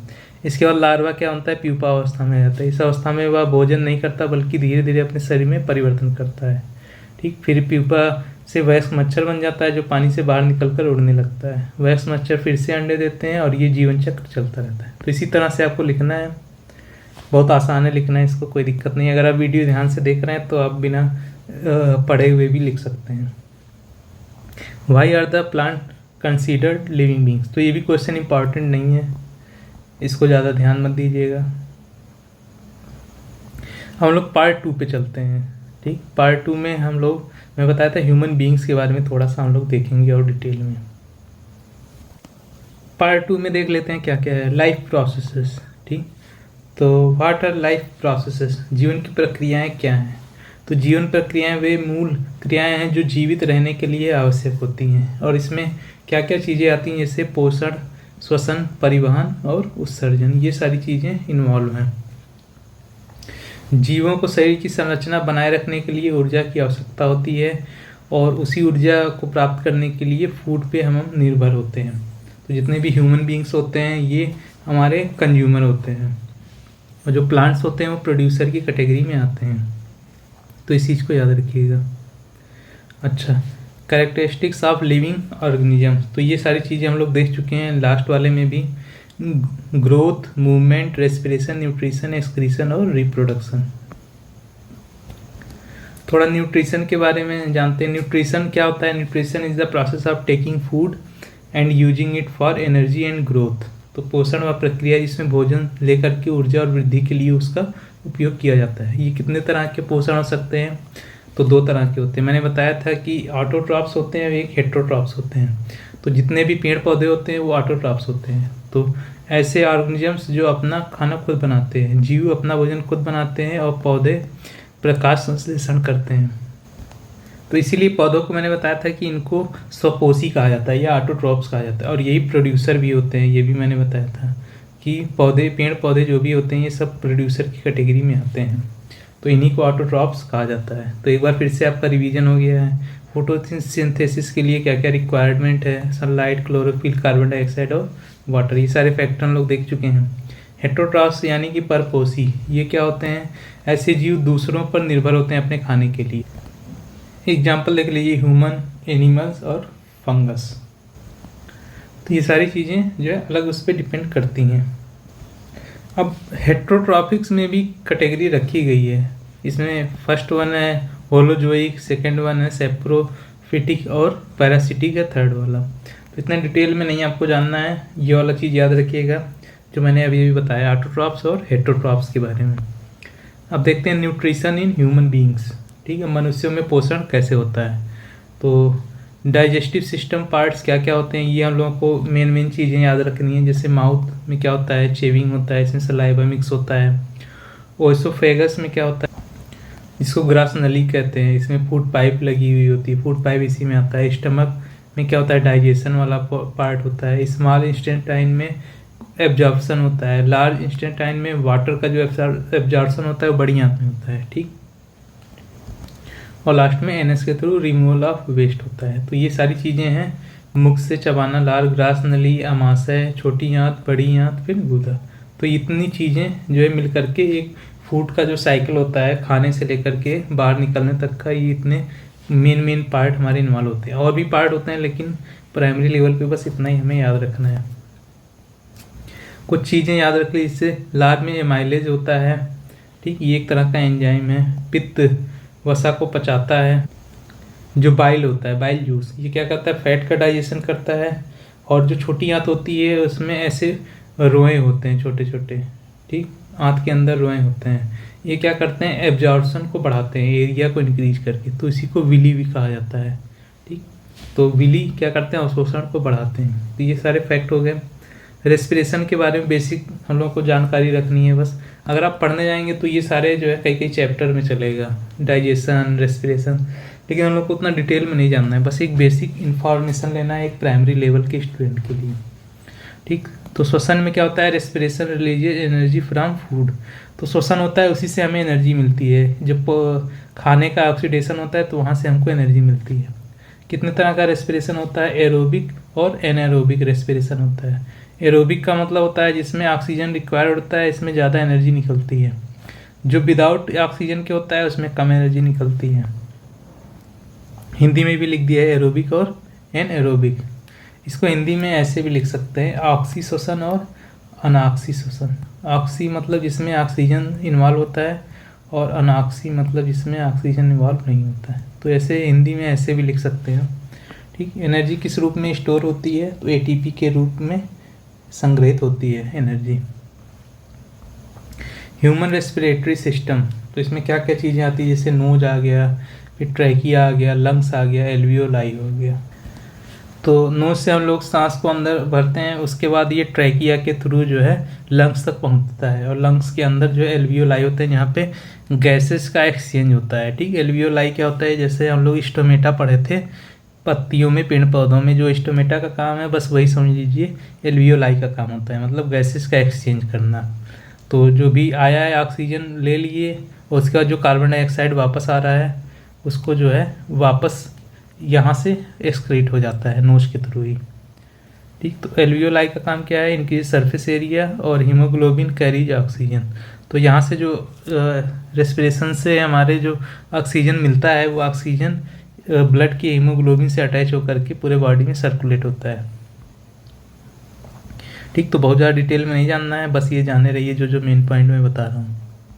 ट्रांसपोर्टेशन इन ह्यूमन बींग्स, तो परिवहन कैसे होता है, तो ये सर्कुलेटरी सिस्टम के द्वारा होता है, हार्ट, ब्लड और ब्लड वेसल्स। तो ट्रांसपोर्ट सिस्टम में क्या क्या इन्वॉल्व होता है, हार्ट होता है, ठीक, जो कि पंपिंग डिवाइस होती है, और ब्लड होता है और ब्लड वेसल्स होते हैं। मतलब मीडियम हमारा ब्लड होता है और जो ब्लड वेसल्स होती हैं उसी के अंदर ब्लड फ्लो होता है, ये सब आपको पता ही होगा।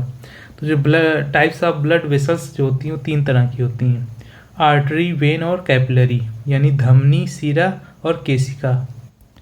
तो जो सबसे जो है बेसिक कहा जाए अगर जो सेल से जुड़ा होता है वो केशिका ही होता है, ठीक। और ये सबसे, इसका अगर डायमीटर और साइज देखा जाए तो सबसे छोटा भी होता है, सारे वेसल्स में सबसे छोटा होता है। अब धमनी और सिरा, इसके बारे में बहुत डिटेल में हमें नहीं जानना है, बस ये समझ लीजिए कि धमनी के बारे में, यानी आर्टरी में हमारा जो होता है ब्लड, इसमें होता है शुद्ध ब्लड, प्योर ब्लड, ठीक। यानी आप कह सकते हैं ऑक्सीजनेटेड ब्लड रहता है। और वेन्स में क्या होता है, इम्प्योर ब्लड रहता है। इम्प्योर का मतलब इसमें कार्बन डाइऑक्साइड रहता है, ठीक।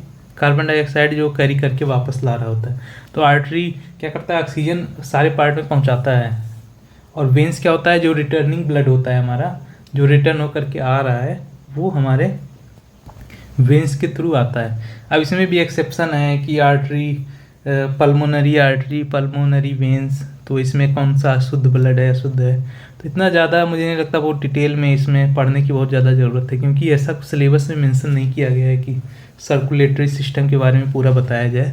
वो अपने आप में अलग टॉपिक है। कुछ लोग कमेंट करेंगे कि हाँ इसका भी आप बता दिए, इसका अपवाद होता है, एक्सेप्शन इसका भी है, इसका भी है। तो इस चीज़ को याद रखिएगा, लेकिन मुझे नहीं लगता एग्जाम में इतना डिटेल में पूछेगा। बस याद रखिएगा कि इसमें 3 चीज़ें होती हैं जो सर्कुलेटरी सिस्टम होता है, जिसके थ्रू ट्रांसपोर्टेशन होता है। वो हार्ट इन्वॉल्व होता है हमारा, हृदय, ब्लड और ब्लड वेसल्स होते हैं। ब्लड वेसल्स में मैंने बता दिया 3 चीज़ें होती हैं, आर्टरी होती है, धमनी, सिरा और केशिका, 3 चीज़ें होती हैं। धमनी का काम है कि ये सारे शरीर में ऑक्सीजन पहुंचाती है, और रिटर्निंग में वेन्स जो होती है ये CO2 को वापस लाती है। और कैपिलरी जो है ये सेल लेवल पे एक्सचेंज करने के काम आता है। बस 3 चीज़ें जाने रहिए। डबल सर्कुलेशन यूज होता है किसमें, ह्यूमंस में, तो ये चीज़ याद रखिएगा। द्विपरिसंचरण तंत्र यहाँ पे यूज होता है ह्यूमंस में। ट्रांसपोर्टेशन इन प्लांट्स, तो प्लांट्स का मैंने पहले ही बता रखा है कि वाटर और मिनरल्स के लिए जाइलम है, फूड के लिए फ्लोएम हो गया।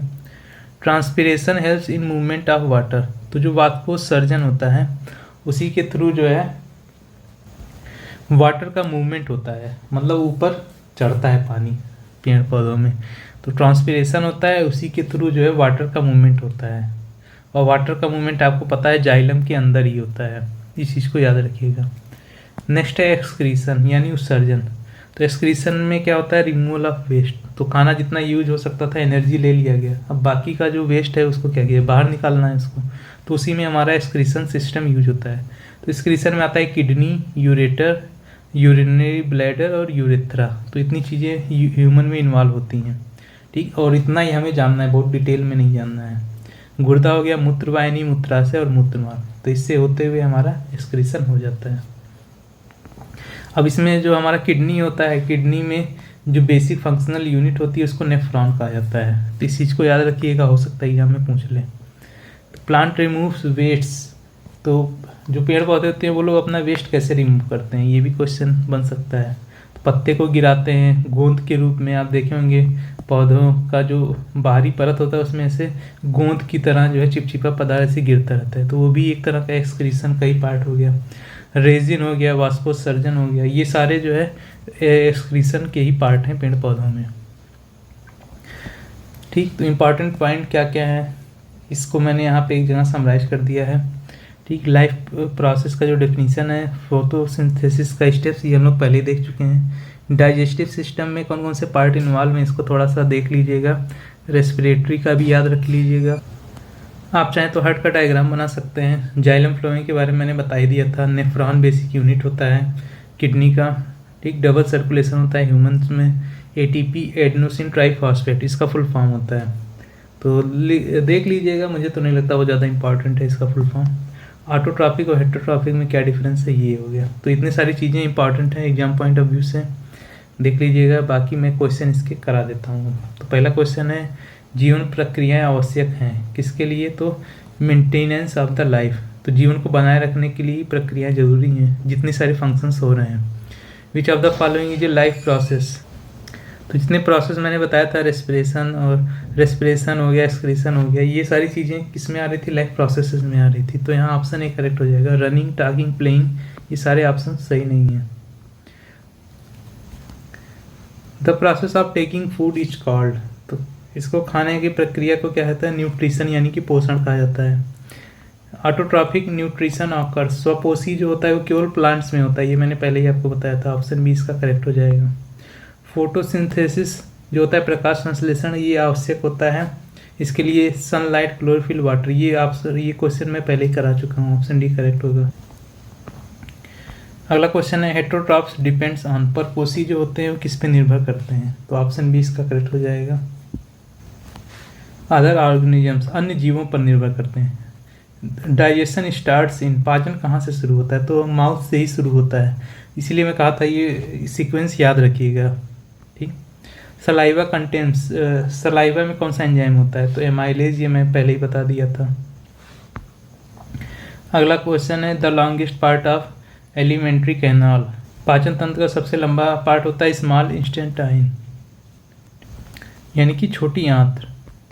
Absorption of food occurs in, तो जो भोजन का अवशोषण है वो हमारा स्मॉल इंटेस्टाइन में ही होता है, छोटी आंत में ही होता है, और जो वाटर का होता है वो बिग इंटेस्टाइन में होता है, यानी कि बड़ी आंत में होता है। एनर्जी रिलीज ड्यूरिंग, तो ऊर्जा निकलती है, तो जो भी हम लोग श्वसन की प्रक्रिया करते हैं, रेस्पिरेशन, उसमें ऑक्सीडेशन होता है फूड का, वहाँ से एनर्जी निकलती है। एरोबिक रेस्पिरेशन नीड्स, इसी को ऑक्सी श्वसन भी कहते हैं, तो इसमें ऑक्सीजन की नीड होती है, तो ऑप्शन ही करेक्ट हो जाएगा। Energy currency of the cell, तो जो एनर्जी करेंसी होती है सेल की उसको एटीपी कहा जाता है, तो ऑप्शन बी यहाँ पे करेक्ट हो जाएगा। ऑप्शन बी करेक्ट हो जाएगा। Gas exchange occurs in, gas exchange कहाँ होता है, तो स्टोमेटा में होता है, पेड़ पौधों में, याद रखिएगा, और एल्वियोलाई में, ये हमारे लंग्स में होता है, तो लंग्स में जो है इसी के माध्यम से गैस एक्सचेंज होता है, ऑप्शन ही करेक्ट हो जाएगा। Transport of oxygen in blood by, तो ब्लड में हीमोग्लोबिन होता है जो ऑक्सीजन को जोड़ करके लेकर के चलता है। पंपिंग ऑर्गन ऑफ बॉडी, मैंने बताया था हार्ट जो होता है वो पंपिंग ऑर्गन है। जाइलम क्या करता है, वाटर का ट्रांसपोर्ट करता है, ऑप्शन बी करेक्ट हो जाएगा। फ्लोएम फूड का ट्रांसपोर्ट करता है, ऑप्शन बी हो जाएगा। फंक्शनल यूनिट ऑफ किडनी, ये भी मैंने बताया था नेफ्रॉन होता है, ऑप्शन बी करेक्ट हो जाएगा। अगला question removal of waste is called, इसी को एक्सक्रीशन कहा जाता है, ऑप्शन सी यहाँ पे सही हो जाएगा। अब कुछ डिस्क्रिप्टिव क्वेश्चन देख लेते हैं। तो what are the life processes, explain any four life processes, तो एक चीज़ याद रखिएगा, ये क्वेश्चन काफ़ी ज़्यादा इंपॉर्टेंट है, यहाँ से क्वेश्चन ये बन सकता है क्योंकि ये ह्यूमन बेस्ड पहला क्वेश्चन है, तो इसमें सारे प्रोसेस को आपको दिखाना होगा। तो 4 इंपॉर्टेंट लाइफ प्रोसेसेस होते हैं, न्यूट्रिशन, ठीक, रेस्पिरेशन और एक्सक्रीशन, तो ये सारी चीज़ें जो है आपको एक्सप्लेन करनी होंगी। और एक होता है ट्रांसपोर्टेशन, तो ये 4 तो एक्सप्लेन याद रखिएगा, इसको एक्सप्लेन कर दीजिएगा। न्यूट्रिशन यानी कि जो लोग भोजन ग्रहण करते हैं फिर उसका ऑक्सीडेशन होकर एनर्जी निकलता है, वो रेस्पिरेशन कहलाता है। और ऑक्सीजन का जो ट्रांसपोर्टेशन होता है खाने का, वो किसके थ्रू होता है, ट्रांसपोर्टेशन जरूरी है। उसके बाद जो वेस्ट बच गया उसको बाहर निकलना है, तो उसके लिए एक्सक्रीशन जरूरी है। तो ये जो है बेसिक प्रोसेस है जिसको आपको याद रखना है, मैं डिटेल में बता दिया हूँ। एक बार आप इसको आंसर को देख लीजिएगा तो आप अच्छे से इसको एक्सप्लेन कर पाएंगे। जैसे पोषण का क्या डेफिनीशन है, तो भोजन लेने और ऊर्जा वृद्धि मरम्मत के लिए उपयोग करने के लिए प्रक्रिया पोषण कहलाती है, ठीक, ये हो गया। पौधे प्रकाश संश्लेषण से भोजन बनाते हैं जबकि जानवर दूसरों पर निर्भर होते हैं, ये चीज़ पता चल गई। श्वसन में क्या होता है, भोजन को ऑक्सीजन की सहायता से तोड़कर ऊर्जा प्राप्त की जाती है, वो एटीपी के रूप में मिलती है। परिवहन में क्या होता है, शरीर के विभिन्न भागों तक भोजन ऑक्सीजन अपशिष्ट पहुंचाने का कार्य करता है। उत्सर्जन में क्या होता है, हानिकारक पदार्थों को बाहर निकालना उत्सर्जन कहलाता है, ठीक। गुर्दे से मूत्र के रूप में अपशिष्ट बाहर निकलता है। किडनी जो छानता है, नेफ्रॉन उसका बेसिक यूनिट है। ये सभी प्रक्रियाएं मिलके जीव को जीवित रखती हैं। तो इस तरह से एक्सप्लेन कर देंगे चारों प्रोसेस, तो आपका आंसर कंप्लीट हो जाएगा। Describe the process of digestion in human being, तो ये तो मुझे नहीं लगता आएगा, ये इंपॉर्टेंट नहीं है क्वेश्चन, ठीक, नॉट इम्पॉर्टेंट।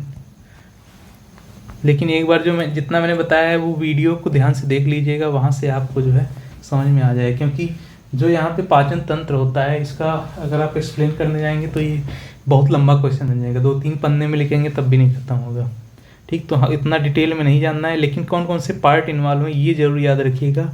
और एक एक लाइन तो आप लिख ही सकते हैं। जैसे माउथ से स्टार्ट होता है, इसमें सलाइवा मिक्स होता है, सलाइवा में माइलेज होता है और ये स्टार्च को शुगर में ब्रेक डाउन कर देता है।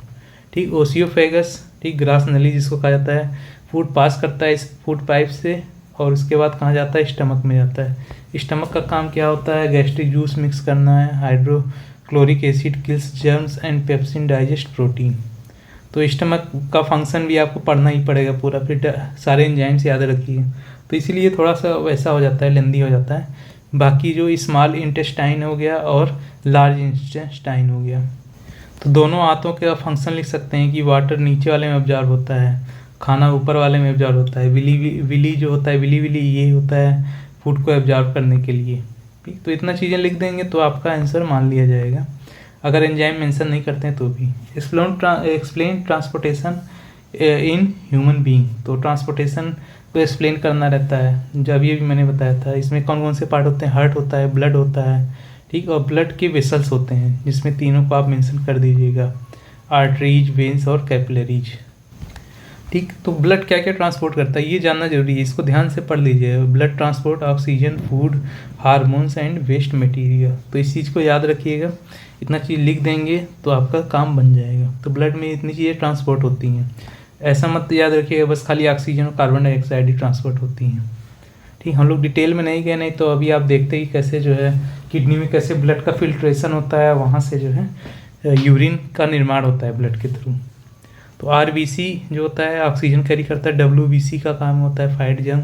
तो ये सारी चीज़ें ब्लड के बारे में पढ़ने जाएंगे तो वो भी 3-4 पेज का तो वही हो जाएगा, उसका ही नोट्स हो जाएगा। ठीक, तो उतना डिटेल में नहीं जानना है, बस ये परिवहन तंत्र के बारे में लिख दीजिएगा कि हाँ कैसे होता है, कौन कौन से मेन पार्ट है, किसका क्या काम है, वही उतना काफ़ी होगा। तो चलिए अब ये चैप्टर हमारा कंप्लीट हो रहा है, चैप्टर 10। हम लोग चैप्टर 11 पे चलते हैं। चैप्टर 10 में हम लोग डिस्कस करने चल रहे हैं क्लाइमेट और वेदर को।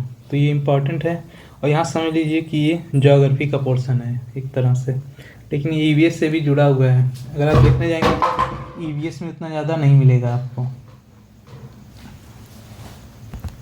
तो सबसे पहले ये समझना जरूरी है कि क्लाइमेट और वेदर में अंतर क्या होता है। तो हम लोग जैसे कहते हैं कि आज वेदर बहुत अच्छा है, मौसम आज का बहुत अच्छा है, इसको हिंदी में जलवायु कहा जाता है क्लाइमेट को। ठीक, और वेदर को कहा जाता है मौसम। ठीक, कहते हैं आज मौसम बहुत अच्छा है। तो मौसम क्या होता है, कल बदल भी सकता है, यानी कि परसों अच्छा नहीं था। तो कुल मिला के ये एक लोकल फेनोमेना है वेदर जो होता है। जबकि हम लोग पढ़ते हैं क्लाइमेट चेंज हो रहा है, क्लाइमेट चेंज हम लोग पढ़ते हैं ईवीएस में। जब आप हाई लेवल पे ईवीएस पढ़ेंगे, प्राइमरी के अलावा ऊपर जब ईवीएस पढ़ते हैं तो वहाँ पे क्लाइमेट चेंज का एक टॉपिक आता है। तो क्लाइमेट चेंज मतलब जलवायु परिवर्तन, यानी कि आप जैसे देख रहे होंगे कि सर्दियाँ धीरे धीरे कम होती जा रही हैं, गर्मी का जो समर सीजन है उसका लेंथ बढ़ता जा रहा है, बारिश कम हो रही है।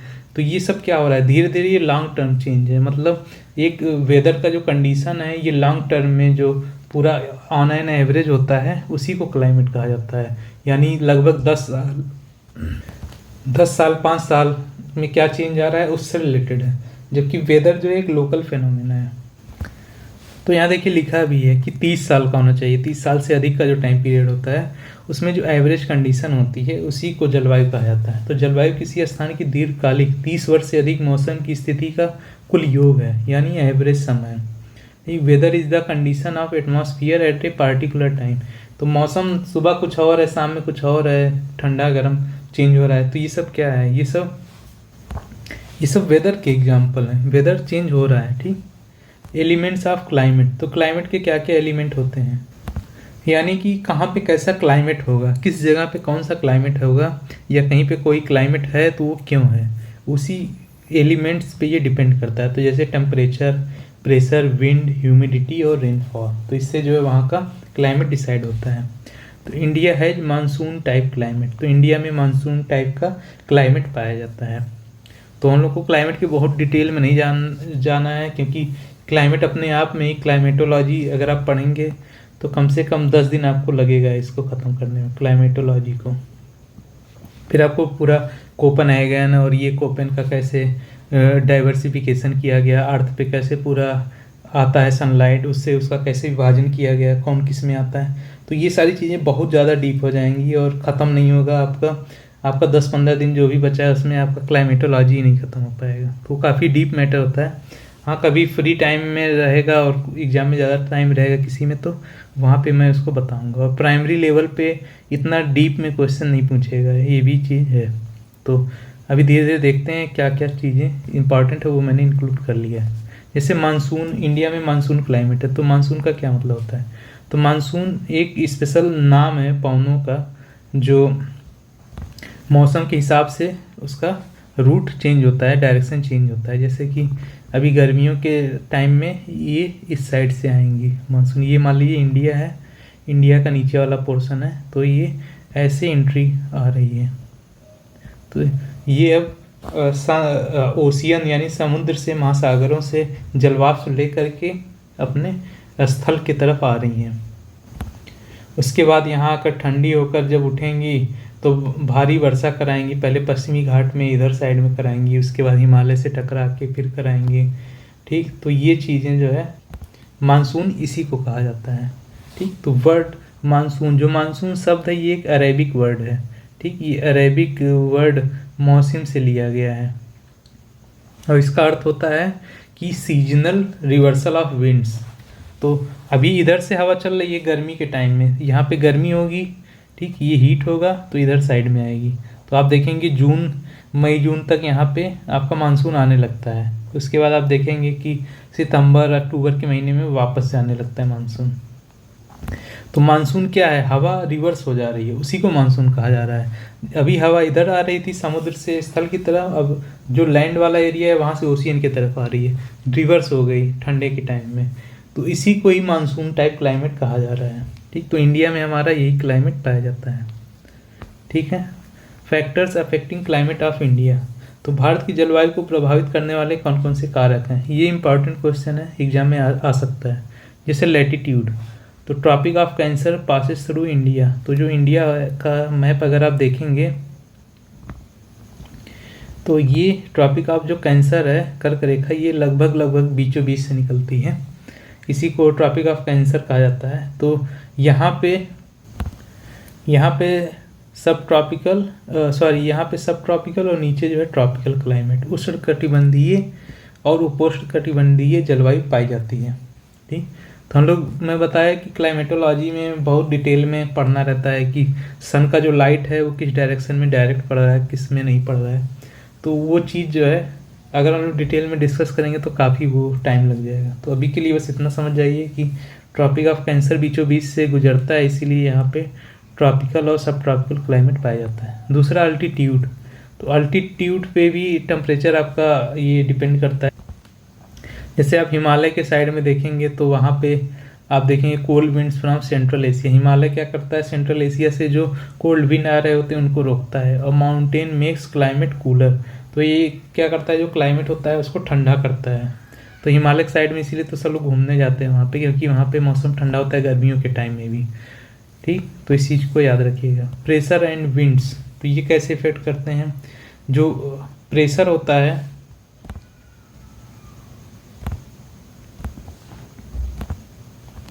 वो किस चीज़ पे डिपेंड करता है, सनलाइट पे डिपेंड करता है। सनलाइट बढ़ेगी, गर्मी बढ़ेगी तो प्रेशर कम हो जाएगा।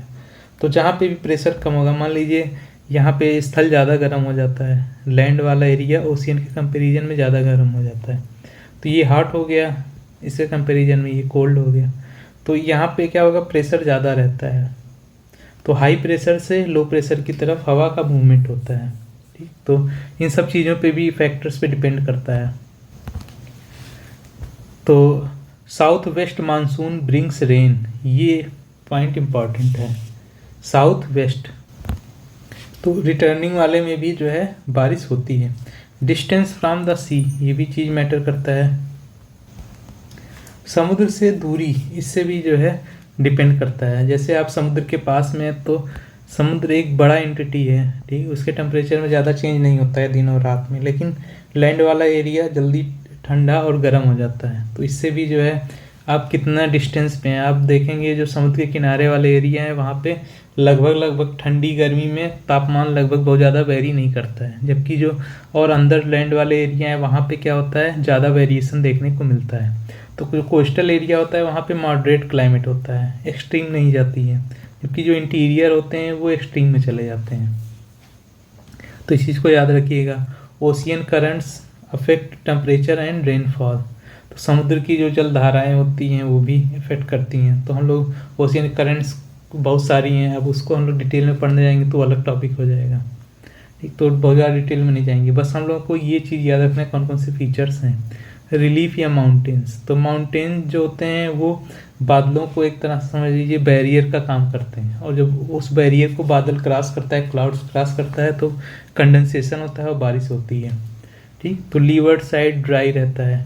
तो मान लीजिए ये आपका माउंटेन है और इधर साइड से मॉइस्चर लेकर के हवा आ रहा है, तो ये ऊपर की तरफ उठेगा और यहाँ पे जाने पे ठंडा होता जाएगा और यहाँ पे बारिश कराएगा, ठीक। और इसके जो अपोजिट साइड वाला है यहाँ पे ड्राई एयर आएगी। ड्राई एयर इसको लीवर्ड कहा जाता है। तो लीवर्ड साइड में बारिश नहीं होगी। तो इसी चीज़ को यहाँ पे लिखा गया है। लीवर्ड साइड में क्या होता है, ड्राई रहता है। भारत की ऋतुएं। अब सीजन्स के बारे में थोड़ा डिस्कस कर लेते हैं। अभी तो क्लाइमेट हम लोगों ने देखा, उसके क्या क्या फैक्टर थे। Seasons of India. Cold water season, cold weather season, ठंड का मौसम होता है नवंबर से फरवरी। कोल्ड इन नॉर्थ और माइल्ड इन साउथ। साउथ में जो है माइल्ड मौसम रहता है। Western disturbance brings rain. तो जो शीत ऋतु में बारिश होती है वो पश्चिमी विक्षोभ की वजह से वर्षा होती है। हॉट वेदर सीजन समर क्या होता है, मार्च से मई होता है। High temperature in north India और हॉट विंड लू चलती है, नॉर्थ इंडिया में लू चलती है। और डस्ट स्टॉर्म जो है आते हैं, ठीक। Advancing monsoon. अब जस्ट मई के बाद वही मई के लास्ट से ही समझ लीजिए मानसून आना शुरू हो जाता है। तो एडवांसिंग मानसून मतलब रेनी सीजन, वर्षा ऋतु। June to September south west monsoon brings rain, heavy rain in western Ghat and north east. Break होता है, ब्रेक इन मानसून ऑकर्स। इतनी चीज़ें हो गई। बाकी रिट्रीटिंग मानसून के बारे में पूछा जा सकता है, तो इससे अक्टूबर और नवंबर में बारिश होती है। क्लियर स्काई, हाई टेम्परेचर, ठीक। Cyclones on the coast. तो साइक्लोन्स आते हैं कोस्टल एरियाज में, ईस्ट कोस्ट के एरिया में, ठीक। स्पेशली तमिलनाडु में आप देखेंगे तो रिट्रीटिंग मानसून से सबसे ज़्यादा बारिश होती है। अच्छा, डिस्ट्रीब्यूशन ऑफ रेनफॉल। तो वर्षा का वितरण में आप देखिए तो मेघालय में सबसे ज़्यादा रेनफॉल होती है और राजस्थान में सबसे कम होती है। और हिमालय पे जो है स्नोफॉल भी देखने को मिलता है। Rain decreases from east to west, यानी कि इस मैप में अगर ईस्ट से वेस्ट की तरफ जाएंगे तो यहाँ पे वर्षा कम होती जाती है, ठीक। तो इसके पीछे कहीं ना कहीं फिजिकल फीचर्स हैं, वो फिजिकल फीचर्स हम लोग ऊपर देख चुके हैं, तो इस चीज़ को याद रखिएगा। Monsoon as unifying bond. तो मानसून यूनिफाइंग बॉन्ड के तरह कैसे काम करता है, तो मानसून भारत को एकता में बांधता है। कृषि, त्यौहार, जीवन सब मानसून पर निर्भर करता है। स्पेशली आप देखे होंगे जो चावल की खेती या धान की खेती जो होती है वो मानसून पे बहुत ज़्यादा डिपेंड करती है। इंपॉर्टेंट पॉइंट देख लेते हैं। मानसून क्लाइमेट, ठीक। 6 क्लाइमेट कंट्रोल, ये चीज़ मैंने बता दिया। 4 सीजन्स ऑफ इंडिया, ये चीज़ याद रखिएगा। लू, काल वैसाखी, मैंगो सावर, ये सारे लोकल विंड्स होते हैं, ठीक। वेस्टर्न डिस्टर्बेंस से क्या होता है, पश्चिमी विक्षोभ से क्या होता है, नॉर्थ इंडिया में शीत ऋतु में बारिश होती है। रिट्रीटिंग मानसून मैंने बता दिया कि ये जो है चेन्नई यानी तमिलनाडु वाले पूरे एरिया में बारिश कराता है। और रेनफॉल का डिस्ट्रीब्यूशन भी हम लोग देख लिए कि हम लोग जब ईस्ट से वेस्ट आते हैं तो ये घटता जाता है। इतनी चीज़ें हम लोगों ने देख ली हैं। अब एमसीक्यू भी थोड़ा देख लेते हैं। क्लाइमेट का क्या मतलब होता है, तो ऑप्शन बी करेक्ट हो जाएगा। वेदर जो है लॉन्ग पीरियड के लिए जो भी होता है। वेदर क्या होता है, ये तो शॉर्ट टाइम कंडीशन होता है, यानी अल्पकालीन स्थिति। Option B. India has which type of climate, तो इंडिया में मानसून टाइप का है। ऑप्शन बी करेक्ट हो जाएगा। मानसून वर्ड एक अरेबिक वर्ड है। ऑप्शन बी इसका करेक्ट हो जाएगा। मानसून का अर्थ क्या होता है, तो इसका मतलब होता है विंड का डायरेक्शन चेंज होना सीजनली, ठीक। Which line passes through India, तो ट्रॉपिक ऑफ कैंसर इंडिया से पास करती है। ऑप्शन बी करेक्ट हो जाएगा। Himalaya affect climate by, stop करता है कोल्ड विंड्स को, ठीक, जो हमारा सेंट्रल एशिया से आ रही होती हैं उसको रोकता है। 8वां क्वेश्चन क्या है, डिस्टेंस फ्रॉम सी अफेक्ट, तो ये हमारे क्लाइमेट को अफेक्ट करता है, जैसे जैसे सी से डिस्टेंस चेंज होती रहती है। Which season is from November to February, तो ये विंटर रहता है, आप सभी को पता है, ऑप्शन बी सही हो जाएगा। Hot winds in India, north India में इसको लू कहा जाता है, याद रखिएगा, ऑप्शन ए करेक्ट हो जाएगा। Rainy season in India start, तो इंडिया में कब ये स्टार्ट होता है, ऑप्शन बी करेक्ट हो जाएगा, जून में। साउथ वेस्ट मानसून ब्रिंग्स, तो ये क्या ब्रिंग करता है, रेन। साउथ वेस्ट मानसून जो हवा आती है उसी से जो है बारिश होती है। Highest rainfall in India occurs, तो भारत में सबसे अधिक वर्षा कहाँ होती है, मेघालय में, आप सभी को पता है, मानसीराम और चेरापूंजी में। वेरी लो रेनफॉल सबसे कम राजस्थान में होती है। ब्रेक्स इन मानसून मीन्स, मतलब स्टॉप इन रेनफॉल, तो कई कई मानसून में ब्रेक लग जाता है, यानी कि बीच बीच में स्टॉप हो जाती है रेनफॉल। रिट्रीटिंग मानसून आकर होती है, ये कब होता है, अक्टूबर और नवंबर में, ऑप्शन बी इसका करेक्ट हो जाएगा। साइक्लोन मोस्टली अफेक्ट्स, तो साइक्लोन जो ईस्टर्न जो कोस्ट होता है, ईस्ट कोस्ट को सबसे ज़्यादा अफेक्ट करते हैं। वेस्टर्न डिस्टर्बेंस से जो बारिश होती है वो नॉर्थ इंडिया में होती है और ये विंटर में होती है, ऑप्शन बी करेक्ट है। Monsoon is important for, monsoon important होता है एग्रीकल्चर के लिए, ठीक। Monsoon is called unifying bond, इसको यूनिफाइंग कहा जाता है क्योंकि कंट्रोल्स होल कंट्री क्लाइमेट, पूरे कंट्री के क्लाइमेट को कंट्रोल करता है। अब देखते हैं डिस्क्रिप्टिव क्वेश्चंस, जिसमें पहला क्वेश्चन हमारा what is climate, explain the difference between weather and climate, तो यही एक क्वेश्चन है जो सबसे ज़्यादा इंपॉर्टेंट है और आपके एग्जाम में पूछा जा सकता है। तो ये सब मैंने चीज़ें बता दी हैं कि 30 सालों तक लगभग वेदर का जो एवरेज कंडीशन होता है उसी को क्लाइमेट कहा जाता है।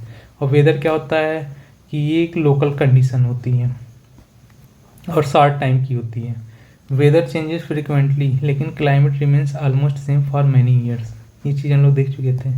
Elements of climate and weather are temperature, pressure, winds, humidity and rainfall, तो इसको आप लिख दीजिएगा, एक एक लाइन में एक्सप्लेन कर दिए कैसे ये चीज़ें अफेक्ट करती हैं। अगला क्वेश्चन है explain the factors affecting the climate of India, तो सारे फैक्टर मैंने लिखवा दिए थे। खैर ये क्वेश्चन तो नहीं पूछना चाहिए क्योंकि हायर लेवल का क्वेश्चन हो जाता है, फिर भी एक बार आप पूरा देख लीजिएगा पॉइंट जो मैंने बताया था, जैसे लैटिट्यूड का एक्सटेंड क्या है, अल्टीट्यूड कहाँ पे चेंज हो रहा है, प्रेशर और विंड्स, सी से कितना डिस्टेंस हो रहा है, ओशियन करेंट्स, ठीक, और रिलीफ फीचर्स क्या क्या हैं, तो ये आगे हम लोग अगले चैप्टर्स में देखेंगे। Describe the main seasons of India, Bharat की मुख्य ऋतुओं का वर्णन कीजिए, तो 4 यानी 4 मेन ऋतुएं होती हैं इंडिया में, कोल्ड वेदर और hot weather, advancing of monsoon और रिट्रीटिंग ऑफ मानसून, तो ये सारी चीज़ें मैंने बता दी थी। इसका बस मंथ याद रखिएगा, इसको जो है लिख दीजिएगा सही से। अगला क्वेश्चन है हमारा what is monsoon, why is India called a monsoon type climate country, तो मानसून के बारे में मैंने बताया था कि इसका मतलब होता है, ये एक अरेबिक शब्द है, ये लिख दीजिएगा, और इसमें क्या होता है सीजनल रिवर्सल ऑफ विंड, ठीक, गर्मियों में हमारे जो कॉन्टिनेंट की तरफ आ रही होती है हवाएं, और जब ठंडी आता है तो ये वापस जा रही होती हैं समुद्र की ओर, तो उसी को मानसून कहा जाता है। In India wind changes direction in summer and winter, तो इंडिया में भी चेंज होता है, साउथ वेस्ट मानसून से ही बारिश होती है, और north east wind blow in winter, तो नॉर्थ ईस्ट जो है विंटर में ब्लो होता है। तो because of this seasonal change India है मानसून टाइप क्लाइमेट। अच्छा ये साउथ ईस्ट, साउथ वेस्ट और नॉर्थ ईस्ट समझ में आ रहा है कैसे डायरेक्शन बन रहा है, ये देखिए, इससे मान लीजिए इंडिया का ही नीचे वाला पोर्शन बनाया, तो ये जिधर से विंड आ रही होती है उसी को उसका डायरेक्शन कहा जाता है, तो नीचे साउथ है और इधर वेस्ट है, ठीक, तो साउथ वेस्ट डायरेक्शन से आ रही होती है ये हवाएं, इसीलिए इसको साउथ वेस्ट मानसून कहा गया है, ठीक, ये ऐसे इधर भी चल रही होती हैं इस साइड में। अच्छा रिटर्निंग टाइम में ऊपर से आएंगी तो ऊपर से नॉर्थ हो जाएगा और इधर साइड से आएंगी तो ये ईस्ट हो जाएगा, इसीलिए रिट्रीटिंग वाला जो मानसून है वो नॉर्थ ईस्ट होता है डायरेक्शन उसका, और इसका वेस्ट साउथ वेस्ट होता है, तो ये डायरेक्शन से कंफ्यूज मत होइएगा, इसको याद रखिएगा। अगला क्वेश्चन है और लास्ट क्वेश्चन है इस चैप्टर का। Why is monsoon called a unifying bond of India. तो ये मुझे नहीं लगता इंपॉर्टेंट क्वेश्चन है, इसको मत करिएगा। ये बहुत ज़्यादा वैसा क्वेश्चन है, इसमें फैक्ट भी नहीं है ज़्यादा। ये आपको बस ये बता दीजिएगा कि हाँ अगर आ भी जाता है एग्जाम में तो बता दीजिएगा कि फसलें इस पर निर्भर करती हैं, फार्मर्स वेट करते हैं हर साल। ठीक, तो ये सारी चीज़ें आप लिख सकते हैं। बाकी मुझे इंपॉर्टेंट ज़्यादा लग नहीं रहा है तो इसको आप स्किप कर सकते हैं। तो दोस्तों अब हम लोग चैप्टर 12 को डिस्कस करेंगे, जिसमें हम लोग डिस्कस करेंगे लैंड फॉर्म्स ऑफ इंडिया। तो देखा जाए ये भी ज्योग्राफी का ही टॉपिक है और अगर इसको अच्छे से पढ़ेंगे तो इसमें भी कम से कम 4-5 घंटे लगेंगे आपको सारा चीज़ डिटेल में कवर करने में। लेकिन इतना ना तो टाइम है और ना ही इतना सिलेबस का रिक्वायरमेंट है। पीआरटी के हिसाब से अगर देखा जाएगा तो ये इतना ज़्यादा डिटेल में हमें चीज़ों को नहीं देखना है। हमें थोड़ा सा जो है कंसाइज वे में एक ब्रीफ ओवरव्यू देखनी है। तो ओवरव्यू ले लेते हैं एक बार, क्या क्या चीज़ें इसमें हैं। Land forms of India. तो स्थल रूप, लैंड फॉर्म्स को हिंदी में स्थल रूप कहा जाता है। पृथ्वी की सतह पर पाए जाने वाले प्राकृतिक भौतिक रूप होते हैं, जैसे पर्वत, पठार और मैदान। तो इस तरह की चीज़ें ही ये सब फिजिकल फॉर्म्स होते हैं। कहीं पे आप देखेंगे कि रेगिस्तान है, कहीं पे देखेंगे कि प्लेन लैंड मिल रहा है, आपको एकदम समतल ज़मीन मिल रही है, कहीं पे आपको पहाड़ नज़र आएंगे। ठीक, कहीं पे टेबल टॉप जो है फ्लैट रहता है इसका टॉप, तो ये इसको प्लेटू कहा जाता है, पठार कहा जाता है। तो इस तरह के लैंड फॉर्म्स कहीं कहीं पे नज़र आते हैं। तो यही सब लैंड फॉर्म्स होते हैं और इसी सबको हम लोग को बेसिक जानना है कि क्या क्या चीज़ें हैं। तो स्पेसिफिक इसमें मेंशन कर रखा है इंडिया के रिस्पेक्ट में करना है, तो हम लोग इंडिया के रिस्पेक्ट में ही फोकस होकर के देखेंगे। ठीक है, तो land forms are natural physical features on the surface of earth such as mountains, plateaus and plains. ठीक है, they are formed over millions of years and affect climate, plants, animals and human life। तो इसको पढ़ा क्यों जाता है, land forms को पढ़ा क्यों जाता है? क्योंकि ये क्या होता है कि सारा जितना भी इन्वायरमेंट है उसको अफेक्ट करता है, चाहे वो प्लांट्स हों। ठीक, आप देखेंगे कि अगर हिली एरिया पे जाएंगे तो धीरे धीरे जो वेजिटेशन है, जितनी आपकी पेड़ पौधे हैं, उनका स्वरूप बदलता जाएगा, उनकी वैरायटी चेंज होती जाएगी। जीव जंतुओं का भी रहन सहन, इंसानों का रहन सहन, सब कुछ चेंज होता जाएगा। ठीक, तो ये लैंड फॉर्म्स से काफ़ी कुछ चीज़ें डिपेंड करती हैं। एक मैंने चैप्टर कराया था, आपको याद होगा, शेल्टर के नाम से। ठीक, तो अलग अलग क्षेत्रों में मैंने बताया था कि शेल्टर कैसे अलग अलग होते हैं। तो वही चीज़ का कॉन्सेप्ट है यहाँ पे कि लैंड फॉर्म्स पे ही बहुत सी चीज़ें डिपेंड करती हैं, लोगों का रहन सहन डिपेंड करता है। इसीलिए लैंड फॉर्म्स ऑफ इंडिया पढ़ना हम लोगों के लिए ज़रूरी है, क्योंकि इंडिया एक डाइवर्स कंट्री है और यहाँ पे कई तरह के लैंड फॉर्म्स पाए जाते हैं। तो आई होप ओवरव्यू आपको समझ में आ गया है। ठीक, इसी तरह से हमको पढ़ना है इसको। ये लाखों वर्षों में बनते हैं, जलवायु, वनस्पति, जीव जंतु तथा मानव जीवन को प्रभावित करते हैं। अच्छा, अब देखते हैं major types of land forms. तो अगर लैंड फॉर्म्स का मेजर टाइप देखेंगे तो वो आते हैं माउंटेन्स, प्लेटूज एंड प्लेन्स, यानी कि पर्वत, पठार और मैदान। पर्वत कैसे होते हैं, ये देखिए ऐसे स्लोप वाले होते हैं पर्वत। अगर ये ऐसे टॉप वाला अगर कट कर दिया जाए, ये फ्लैट टॉप अगर हो जाएगा तो ये हो गया पठार आपका। ठीक, ये हो गया पर्वत। और मैदान यानी कि प्लेन एरिया हो गया। ठीक, तो ये 3 मेजर लैंड फॉर्म्स होते हैं। अब इंडिया के रिस्पेक्ट में देख लेते हैं इसका फिजिकल फीचर्स क्या क्या है। तो भारत एक विशाल देश है जिसमें पर्वत, मैदान, पठार, मरुस्थल, तट, द्वीप जैसे विभिन्न भौतिक स्वरूप पाए जाते हैं। तो आपको पता है कि इंडिया 3 तरफ से घिरा हुआ है समुद्र से, तो यहाँ पे कोस्टल एरिया भी पाया जाएगा। और एक चीज़ यहाँ पे देखेंगे तो लक्षद्वीप द्वीप समूह जो पाए जाते हैं यहाँ पे पाए जाते हैं। इधर अंडमान एंड निकोबार द्वीप समूह पाए जाते हैं। तो हमारा कहीं ना कहीं आइलैंड वाला भी फिजिकल फीचर्स यहाँ पे मिलता है। तो ये आइलैंड वाला फिजिकल फीचर हो गया और ये कॉर्नर पे हमारा साइड में ये हो जाता है हमारा कोस्टल लैंड फॉर्म्स। तो उससे रिलेटेड भी लैंड फॉर्म्स हमें मिलते हैं। ठीक, तो देख लेते हैं एक बार। यहाँ पे इतने सारे भौतिक स्वरूप पाए जाते हैं। ठीक, पर्वत, मैदान और पठार, ये तो हम लोग मुख्य रूप से देखे ही थे। साथ में मरुस्थल ही पाया जाता है, आपको पता है थार मरुस्थल राजस्थान में पाया जाता है। तट के बारे में मैंने बता ही दिया। ठीक, द्वीप के बारे में मैंने बता दिया, 2 मेन इंपॉर्टेंट द्वीप हैं, लक्षद्वीप और इधर वाला अंडमान निकोबार वाला स्वरूप। ठीक, अच्छा, प्रायद्वीपीय पठार सबसे प्राचीनतम स्थल भाग है, जबकि हिमालय जो है युवा पर्वत है। तो ये चीज़ याद रखिएगा, हिमालय का जो एज है वो कम है, किससे, पेनिनसुलर प्लेटू से। तो ये अभी युवा अवस्था में है और ये जबकि सबसे प्राचीन स्थल भाग है इंडिया का। तो ये फैक्ट याद रखिएगा, हो सकता है एग्जाम में पूछ ले, क्योंकि ये NCERT से लिया गया है। और ये लगभग टर्शियरी पीरियड में बना था। खैर इतना पूछा नहीं जाएगा, लेकिन मैं आपको एक बता दे रहा हूँ, कई एग्जाम में आ जाता है। टर्शियरी पीरियड में ये बना था। हिमालय का जो क्षेत्र होता है ये अस्थिर है, लेकिन उत्तरी मैदान बहुत ज़्यादा उपजाऊ है। तो एक फैक्ट ये भी याद रखिएगा, हिमालय का जो रीजन होता है वो अनस्टेबल है, क्योंकि आप कहीं भी पढ़े होंगे, देखे होंगे कि हिमालय की हाइट अभी भी बढ़ रही है। ठीक, तो एक बार मैं आपको डायग्राम बना करके दिखा देता हूँ। यहाँ पे देखिए, ये हिमालय वाला जो पोर्शन है, ये जो इंडियन प्लेट है, ये अभी भी बताया जाता है कि ये अभी भी यूरेशियन प्लेट से टकरा के आगे की तरफ बढ़ रही है। तो इससे क्या हो रहा है कि जो फोल्डिंग प्रोसेस हो रही है, फोल्डिंग प्रोसेस यानी कि हिमालय एक वलित पर्वत का उदाहरण है, और फोल्डिंग प्रोसेस में जब प्लेट आगे बढ़ती है तो यहाँ पे जो सेडिमेंट्स इकट्ठा थे, इसको टेथिस सागर कहा जाता है, उसके सेडिमेंट्स कंप्रेस होकर के ऊपर उठते हुए जा रहे हैं, तो उसी से हिमालय का निर्माण हुआ है। तो हमें बहुत डिटेल में नहीं जानना है कि हिमालय का निर्माण कैसे हुआ था। मैंने आपको एक ब्रीफ बता दिया है कि इंडियन प्लेट कैसे यूरेशियन प्लेट से जब टकराई तो यहाँ पे जो है हिमालय का निर्माण हुआ। हाँ, ये चीज़ याद रखिएगा कि हिमालय वलित पर्वत है, यानी कि फोल्ड माउंटेन है। तो कभी मैं ज्योग्राफी डिटेल में पढ़ाऊंगा तो वहाँ पे मैं इंट्रैक्शन बताऊंगा कि कैसे कैसे प्लेटों का जो इंट्रैक्शन होता है प्लेट टेक्टोनिक्स में, जब आप पढ़ेंगे तो कैसे कौन सी प्लेट नीचे जाती है, कौन सी ऊपर जाती है, तब आपको पूरा कॉन्सेप्ट समझ में आएगा कि हिमालय का निर्माण कैसे हुआ। तो अभी उतना अगर डिटेल में पढ़ेंगे तो 1 घंटा लग जाएगा, तो मैं कभी बाद में उसको एक्सप्लेन कर दूंगा कि हिमालय का निर्माण कैसे हुआ। ठीक है, तो अभी बस हमें इतना ही जानना था कि ये रीजन अनस्टेबल है क्योंकि ये प्लेट अभी मूव कर रही है।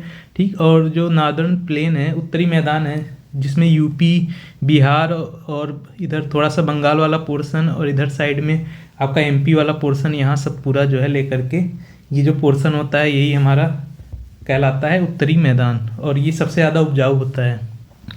यहाँ पंजाब तक भी जो है ये विस्तृत पाया जाता है। तो यहीं पे जो है ये वाला रीजन ऐसे मान लीजिए, तो यहाँ पे उत्तरी मैदान पाया जाता है। तो ये बहुत ज़्यादा उपजाऊ है, यहाँ पे कई तरह की फसलें भी उगाई जाती हैं। ठीक है, तो अब देख लेते हैं major physiographic division of India. तो ये कौन कौन से मेजर फिजियोग्राफिक डिवीज़न है, इस चीज़ को देख लेते हैं। तो इंडिया है 6 मेजर फिजिकल डिवीजन्स। तो टोटल 6 मुख्य भौतिक भागों में बांटा गया है। ये एनसीईआरटी में लिखा हुआ है, इसीलिए मैं बता रहा हूँ ये 6 भागों में बांटा गया है। ठीक, तो डायरेक्ट वहीं से लिया गया है, इसमें अपनी तरफ से कोई संशोधन नहीं करना है, और इसको याद कर लेना है कि 6 डिवीज़न कौन कौन से हैं। हिमालय हो गया नंबर 1, दूसरा नॉर्दर्न प्लेन्स हो गया, थर्ड है हमारा पेनिनसुलर प्लेटू हो गया, फोर्थ है इंडियन डेजर्ट हो गया, फिफ्थ है हमारा कोस्टल प्लेन हो गया, और सिक्स्थ है आइलैंड्स हो गया। तो आइलैंड्स बहुत सारे हैं, जिसमें मेन मैंने आपको बता दिया लक्षद्वीप है, अंडमान एंड निकोबार हो गया। ठीक, ये सारे जो है इंपॉर्टेंट आइलैंड्स हैं इंडिया के। तो मैं एक बार आपको मैप में बना करके दिखा देता हूँ कि कौन कौन से लैंडफॉर्म कहाँ पे मिल रहे हैं, ताकि एक बार आपको समझ में आ जाएगा पूरा ओवरव्यू।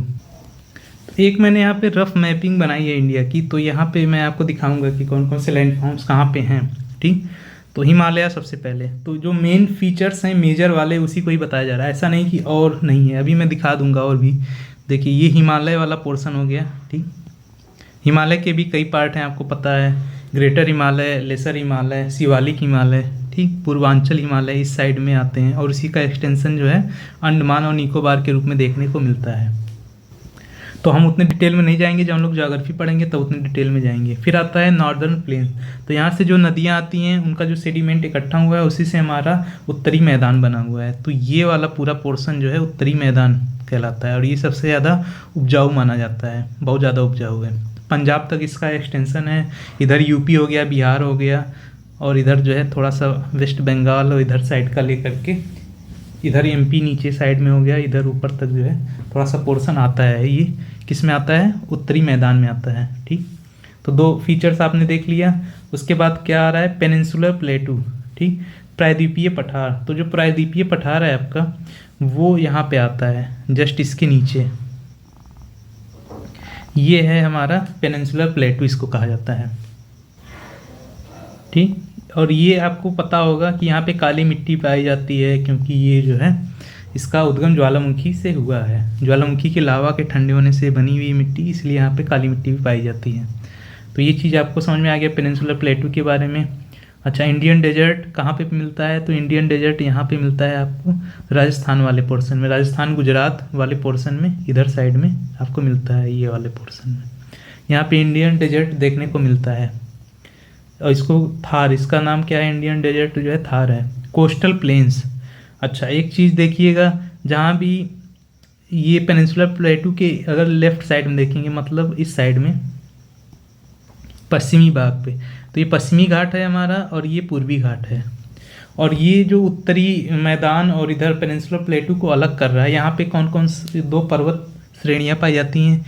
एक ऊपर पाई जाती है विंध्या और नीचे पाई जाती है सतपुड़ा। तो विंध्या और सतपुड़ा के नीचे से जो है हमारा पेनिनसुलर प्लेटू मोटा मोटा ये समझ लीजिए यहीं से स्टार्ट होता है, और इसके ऊपर जो है उत्तर का मैदान आ जाता है।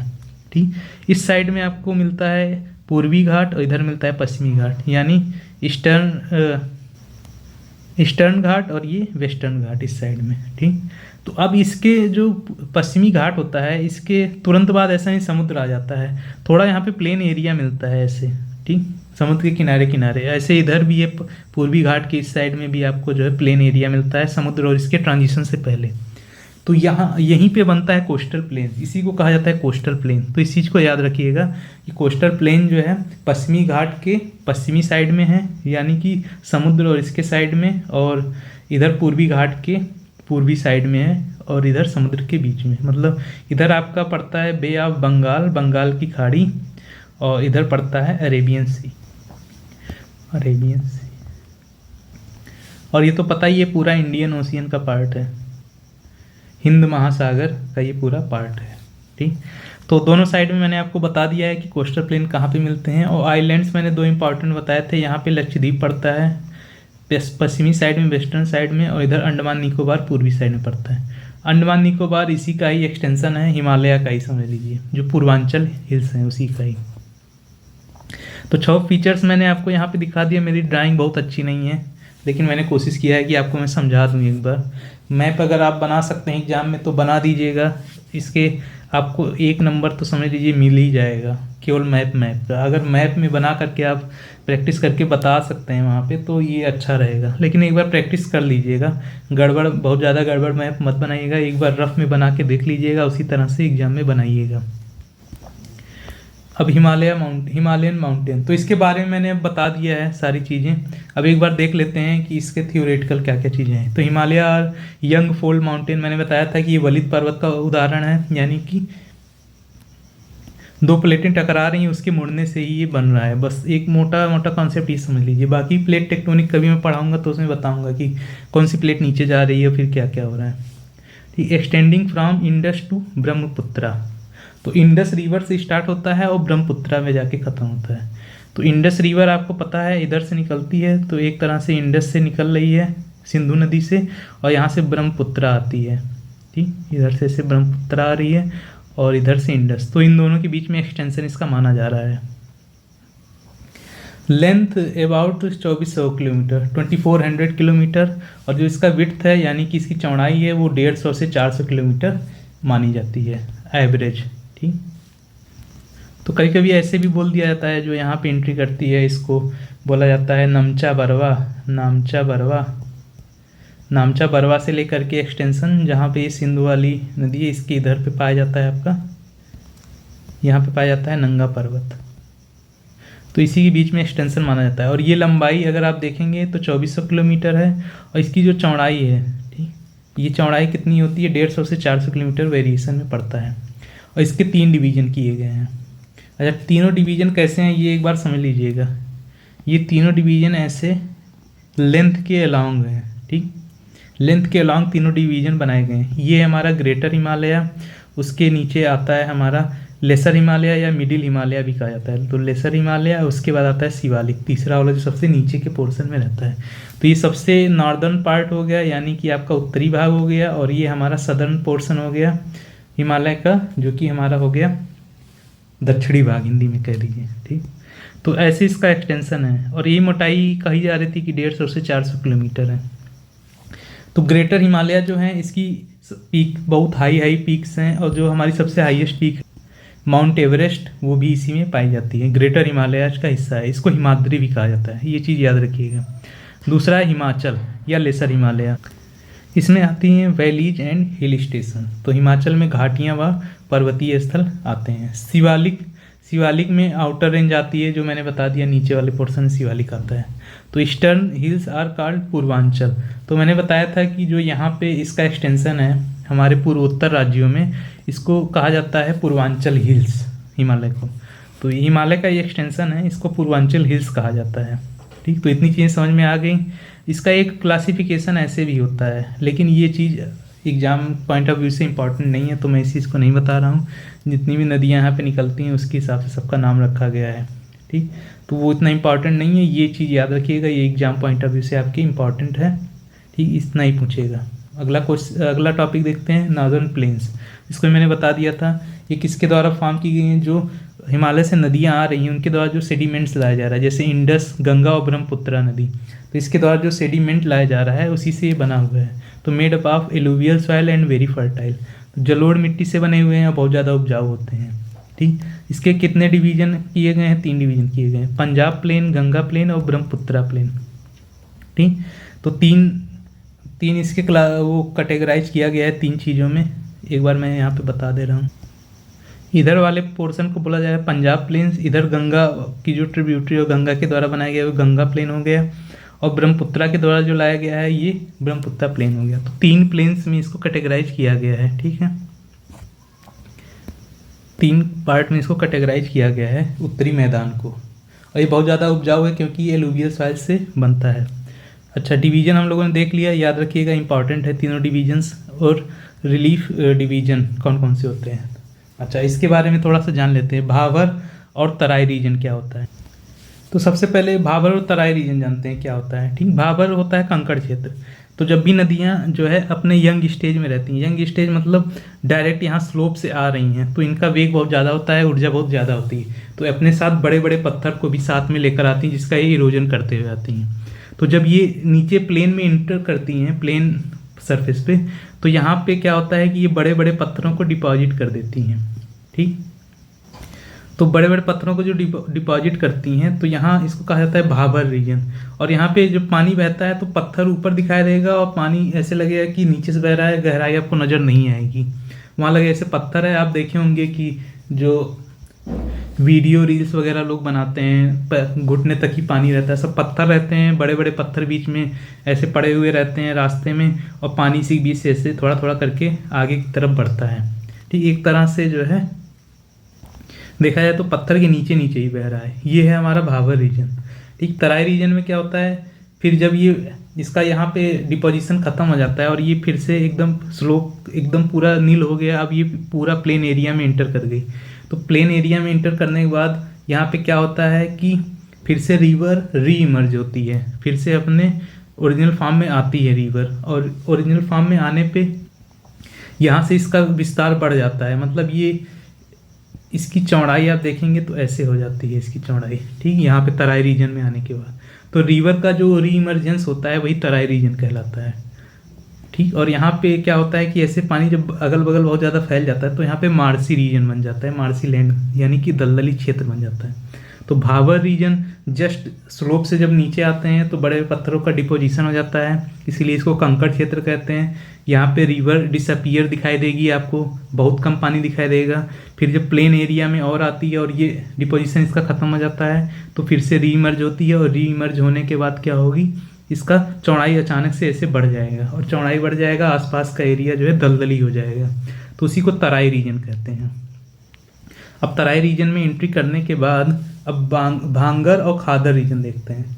तो जो पुरानी जलोढ़ मिट्टी है, यानी कभी यहाँ तक डिपोजिशन आया होगा, तो यहाँ पे जब डिपॉजिट आया था कभी पहले बाढ़ से, मान लीजिए 10 साल पहले आया था, तो ये पुरानी जलोढ़ मिट्टी होगी। तो पुरानी जो हमारी एलुवियल सॉइल हो गई, इसको कहता है भांगर। अब मान लीजिए अचानक से फ्लड आया, यहाँ पे इस नदी में फ्लड आया, यहाँ पे बादल फटा मान लीजिए, और यहाँ से पानी अचानक से बहुत ज़्यादा वॉल्यूम में आया, और फिर से जो है यहाँ पे फ्लड आ गया। फ्लड आने से क्या हुआ, फिर से नए सेडिमेंट यहाँ इस एरिया तक जो है, इस एरिया तक फिर से नए सेडिमेंट जमा हो गए। तो ये अब हमारा नया एलुवियल सॉइल हो गया। तो जो नया एलुवियल सॉइल है इसको बोला जाता है खादर, और ये पहले यहाँ तक पहुँच नहीं पाया, ये तो बहुत पहले कभी बना होगा, 10 साल, 100 साल, 1000 साल पहले।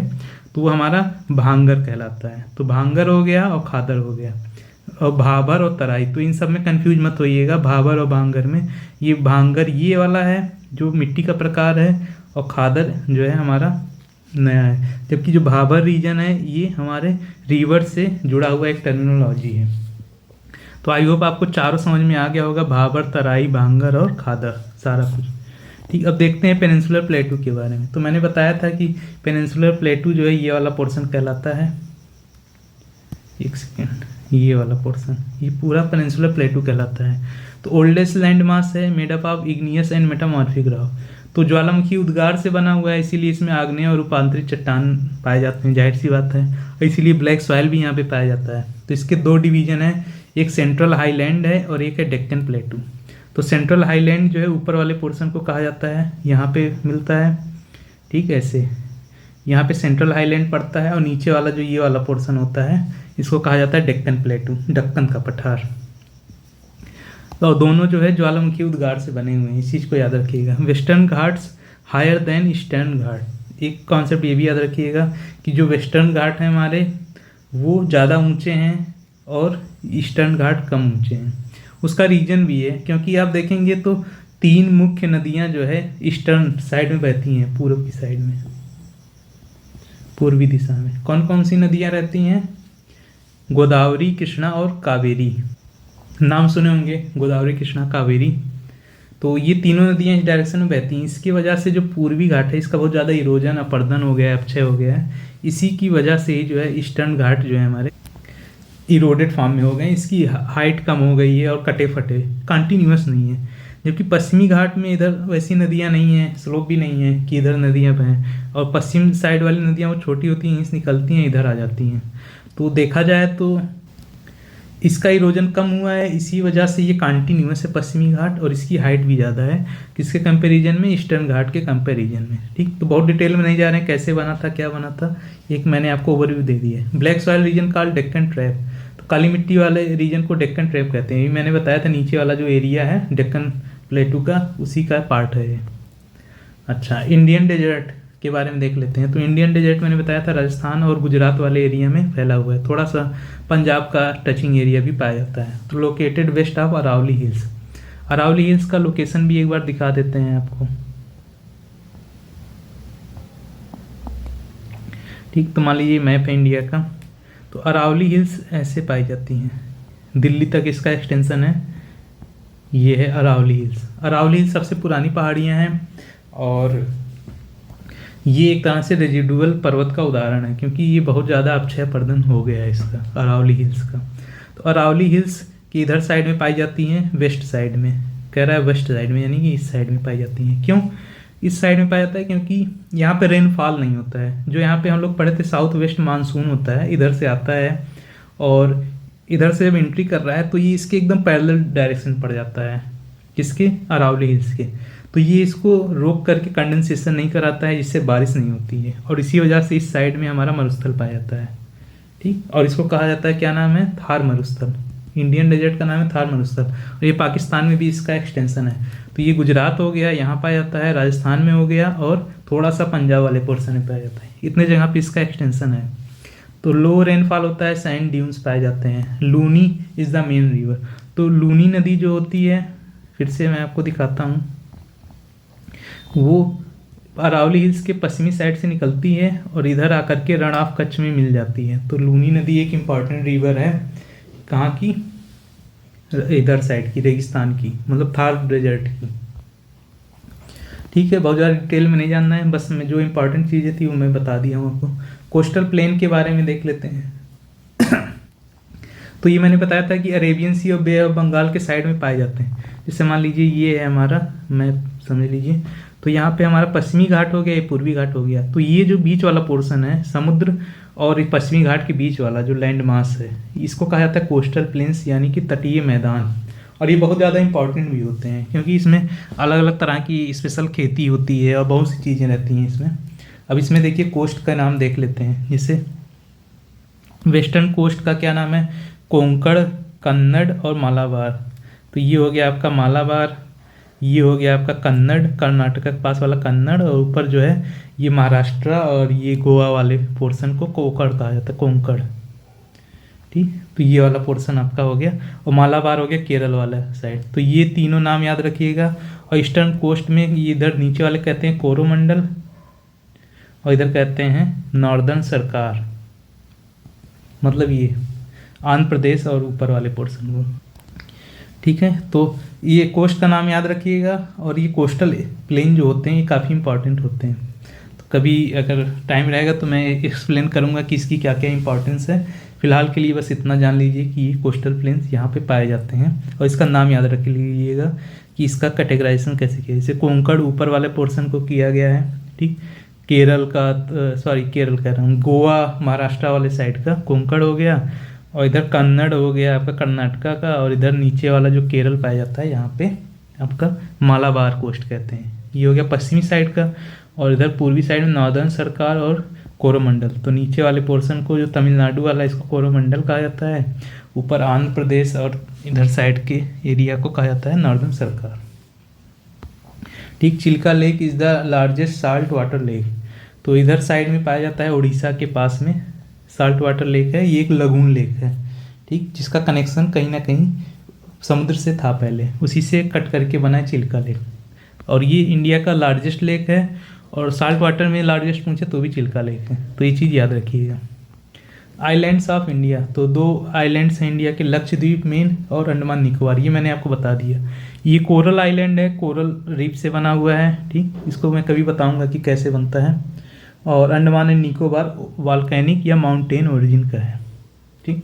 तो वॉल्केनिक क्यों है, माउंटेन का मैंने बता दिया, हिमालय या पूर्वांचल हिमालय का जो एक्सटेंशन है उसी का ही ये माना जाता है, अंडमान निकोबार उसी का उद्गम है, ठीक। बैरन आइलैंड है एक्टिव वॉल्केनो, तो जो बैरन आइलैंड है एकमात्र इंडिया का एक्टिव वॉल्केनो है जो अंडमान निकोबार द्वीप समूह में पाया जाता है, इस चीज़ को याद रखिएगा। अब इम्पॉर्टेंस ऑफ फिजिकल फीचर्स, जैसे माउंटेन्स, वाटर एंड फॉरेस्ट, तो वाटर और फॉरेस्ट के लिए इंपॉर्टेंट है पर्वत, प्लेन्स एग्रीकल्चर के लिए, और प्लेटू यानी पठार खनिज के लिए इंपॉर्टेंट होते हैं, कोस्ट पोर्ट्स और फिशिंग के लिए होते हैं, आइलैंड स्ट्रेटेजिक इंपॉर्टेंस होती है, इसका सामरिक महत्व होता है। तो कभी हम लोग देखेंगे तो उसमें मैं एक्सप्लेन करूँगा डिटेल में। अभी इस वीडियो में इतना ज़्यादा डिटेल में जाने का कोई फ़ायदा है नहीं, और ना ही इतना टाइम है, और डिटेल में जाएंगे इतना क्वेश्चन पूछेगा भी नहीं। तो अभी हम लोग MCQ पे ध्यान देते हैं, जो कि काफ़ी इंपॉर्टेंट है। तो इंडिया डिवाइड किया गया है कितने मेजर फिजियोग्राफिक डिवीजन में, पहला क्वेश्चन तो यही है, तो 6 में किया गया है, ऑप्शन सी करेक्ट हो जाएगा। नाम याद रखिएगा, एग्जाम में पूछेगा। The Himalaya are which type of mountains, तो हिमालय मैंने बता दिया ये फोल्ड माउंटेन्स हैं। अच्छा, ब्लॉक माउंटेन का एग्जाम्पल क्या है, तो ब्लॉक माउंटेन का तो विंध्या और सतपुड़ा, ये दोनों जो है ब्लॉक माउंटेन के एग्जाम्पल हैं, इस चीज़ को याद रखिएगा। और हिमालय का पता चल गया, ये फोल्ड माउंटेन का एग्जाम्पल है, तो ये भी याद रखिएगा साथ में। Himalaya stands from which river to which river, तो रिवर में बताया था इंडस से ब्रह्मपुत्रा के बीच में है, तो ये चीज़ याद रखिएगा, Indus to Brahmaputra, option B इसका करेक्ट हो जाएगा। Highest range of Himalaya is, Himalaya का हाईएस्ट रेंज क्या है, ग्रेटर हिमालय, और उसको कहा जाता है हिमाद्री, तो ऑप्शन सी इसका करेक्ट हो जाएगा। Northern plains are formed by which river, तो जो उत्तरी मैदान है किन नदियों से बना है, तो ऑप्शन इसका ए करेक्ट हो जाएगा। इंडस से बना है, गंगा से बना है और ब्रह्मपुत्रा से बना हुआ है, ठीक। इसी के नाम पे तो था गंजेटिक प्लेन, ब्रह्मपुत्रा प्लेन, और एक था पंजाब प्लेन, तो ऑप्शन ए करेक्ट हो जाएगा। Bhabar region is found in, अब भाबर रीजन कह रहा है भाई कंकड़ वाले जो क्षेत्र होते हैं, तो ये हिमालय फुट हिल्स में पाए जाते हैं। क्यों पाए जाते हैं ये मैंने रीजन आपको एक्सप्लेन कर दिया, तो आई होप आपको भूलेगा नहीं। खादर सॉइल क्या होते हैं, ये न्यू एलुवियल होता है, ये भी मैंने बता दिया था, ऑप्शन बी करेक्ट हो जाएगा। पेनिनसुलर प्लेटू इज मेड ऑफ, तो पेनिनसुलर प्लेटू जो है आपको मैं बताया था ये ज्वालामुखी से बना हुआ है, वॉल्केनिक ओरिजिन का है, तो इग्नियस और मेटामॉर्फिक रॉक से बना हुआ रहेगा। नेक्स्ट है the Deccan प्लेटू lies south of, तो जो दक्कन का पठार है वो किसके साउथ में है, तो नर्मदा के जो है साउथ में है। यहाँ पे है आपका विंध्या और सतपुड़ा, ये 2 रेंज हो गई, इसके बीच में नर्मदा नदी बहती है, किस डायरेक्शन में, वेस्टर्न डायरेक्शन में, और इसके नीचे ही जो है आपका साउथ, इसके नीचे कह रहा है तो साउथ में ही आपका पूरा डेक्कन प्लेटू पाया जाता है, ठीक। चलिए ये हो गया आपका Narmada. Western Ghats are higher than, तो ये ईस्टर्न घाट से हायर है, आपको पता ही, ऑप्शन भी करेक्ट हो जाएगा। जो इंडियन डेजर्ट है ये लाइज वेस्ट ऑफ, तो इंडियन डेजर्ट किसके पश्चिम में आता है, तो आपको बताया था जो अरावली पर्वत श्रेणी है उसके पश्चिम में आता है, इसी वजह से तो बारिश नहीं होती है, क्योंकि अरावली पैरेलल में पड़ जाता है जो मानसून हमारा आता है उसकी वजह से। The only large river in the desert is, तो डेजर्ट में मैंने बताया था लूनी नदी जो है डेजर्ट से निकलती है और रण ऑफ कच्छ में जाके मिक्स हो जाती है। पुष्कर लेक से निकलती है, याद रखिएगा, ठीक है। The western coastal planes lies between, तो पश्चिमी तटीय मैदान है वो इसके बीच में पाया जाता है, तो ये घाट्स और सी के बीच में आ जाता है। मैंने बताया था इसको कि वेस्टर्न घाट और जो सी है समुद्र के बीच में प्लेन पाए जाते हैं, और ये काफ़ी इंपॉर्टेंट होते हैं। कोंकण कोस्ट, तो कोंकण कोस्ट मैंने बता दिया था मुंबई और गोवा के लिए, तो ये ऑप्शन ए करेक्ट हो जाएगा। कभी कंफ्यूज मत होइएगा, इसलिए मैं मैप पे बना के दिखा दिया हूँ। The largest salt water lake in India is, तो भारत की सबसे बड़ी खारे पानी की झील कौन सी है, तो ये है चिल्का लेक। और केवल अगर पूछे सबसे बड़ी झील कौन सी है तब भी चिल्का लेक करिएगा, ठीक। कमेंट में आप बताइएगा फ्रेश वाटर लेक कौन सी है सबसे बड़ी इंडिया की, ठीक, कमेंट करिएगा जरूर इस चीज़ को। Lakshadweep island are made up of, तो ये कोरल से बना हुआ है, मैंने बताया था। जबकि अंडमान निकोबार किससे बना, वो वॉल्केनिक ओरिजिन का है, और ये बना हुआ था प्लेटों के टकराने से। और हिमालय जो पूर्वांचल हिल्स है उसी का ही एक्सटेंशन माना जाता है उसको। Active volcanoes of India is at, तो ये बैरन आइलैंड पे, ऑप्शन बी करेक्ट हो जाएगा। Northern plains are very fertile because of, क्यों, क्योंकि यहाँ पे जलोढ़ मिट्टी यानी एलुवियल सॉइल पाया जाता है। The oldest land mass of India, तो भारत का सबसे पुराना स्थल भाग क्या है, तो ये मैंने बताया था कि peninsular plateau oldest land mass माना जाता है, ऑप्शन सी करेक्ट हो जाएगा। The eastern hills of Himalaya are called, तो हिमालय की जो पूर्वी पहाड़ियाँ हैं उसको क्या कहा जाता है, तो इसको कहा जाता है पूर्वांचल हिल्स। मैंने बताया था जो नॉर्थ ईस्ट वाला हम लोगों का एरिया है इंडिया का, इधर वाले साइड में, इधर अरुणाचल प्रदेश और नागालैंड, मणिपुर, इस साइड में जो भी एक्सटेंशन है इसको कहा जाता है पूर्वांचल हिल्स, तो इस चीज़ को याद रखिएगा। और मैं बताऊँ पूर्वांचल हिल्स का ही अगर नीचे एक्सटेंशन देखेंगे आप, तो यहाँ पे जा करके अंडमान निकोबार के रूप में इसका एक्सटेंशन है, और इधर म्यांमार में इसको अराकन योमा ही, पूर्वांचल हिल्स का एक्सटेंशन जो है वो अराकन योमा का एक्सटेंशन है, तो उसको अराकन योमा कहा जाता है म्यांमार में। तो हमें उतना डिटेल में नहीं जानना था, जितना काम की चीज़ थी मैंने आपको सारी चीज़ें नोट करा दी हैं यहाँ पे। इंपॉर्टेंट डिस्क्रिप्टिव क्वेश्चन देख लेते हैं। भारत के प्रमुख भौतिक विभाग कौन कौन से हैं, संक्षेप में बताइए।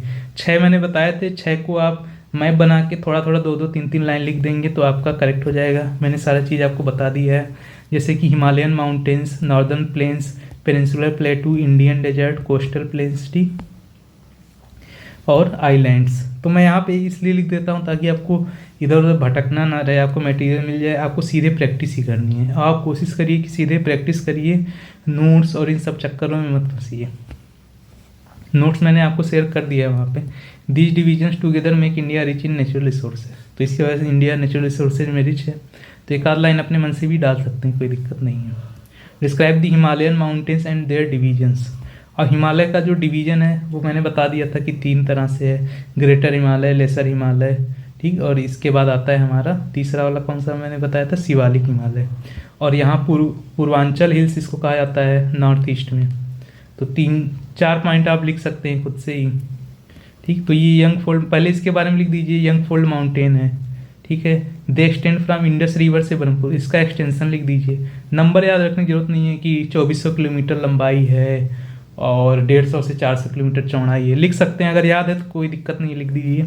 नहीं भी लिखेंगे तो कोई दिक्कत नहीं है। द हिमालय है 3 मेन डिवीजन, हिमाद्री जिसको ग्रेटर हिमालय मैंने बताया था, ऊपर वाले को ग्रेटर हिमालय, फिर उसके बाद लेसर हिमालय जिसको कहा गया हिमाचल, और उसके बाद जो है तीसरे वाले को क्या कहा गया था, शिवालिक हिमालय, ठीक। तो ऐसे चीज़ें आप बना करके दिखा सकते हैं। Highest range snow covered peaks यहीं पे पाए जाते हैं ग्रेटर हिमालय में। हिमाद्री सबसे ऊंची और बर्फ़ से ढकी चोटियाँ हैं, ठीक। ये आ गया दूसरा हिमाचल, लेसर हिमालय था, इसमें वैलीज, हिल स्टेशन, शिमला और कश्मीर। तो जितने हिल स्टेशन हैं वो मैक्सिमम कहाँ पाए जाते हैं, हिमाचल में या लेसर हिमालय इसको कहा जाता है। शिवालिक जो आउटर हिमालय है ये कटे फटे रहते हैं, lowest range made up of loose rocks, तो ये लूज रॉक के बने होते हैं। In the east Himachal bend and are called Purvanchal, तो जहाँ पे बेंड हो जाता है वहाँ पे इसको कहा जाता है Purvanchal hills. The Himalayas are important because they protect India.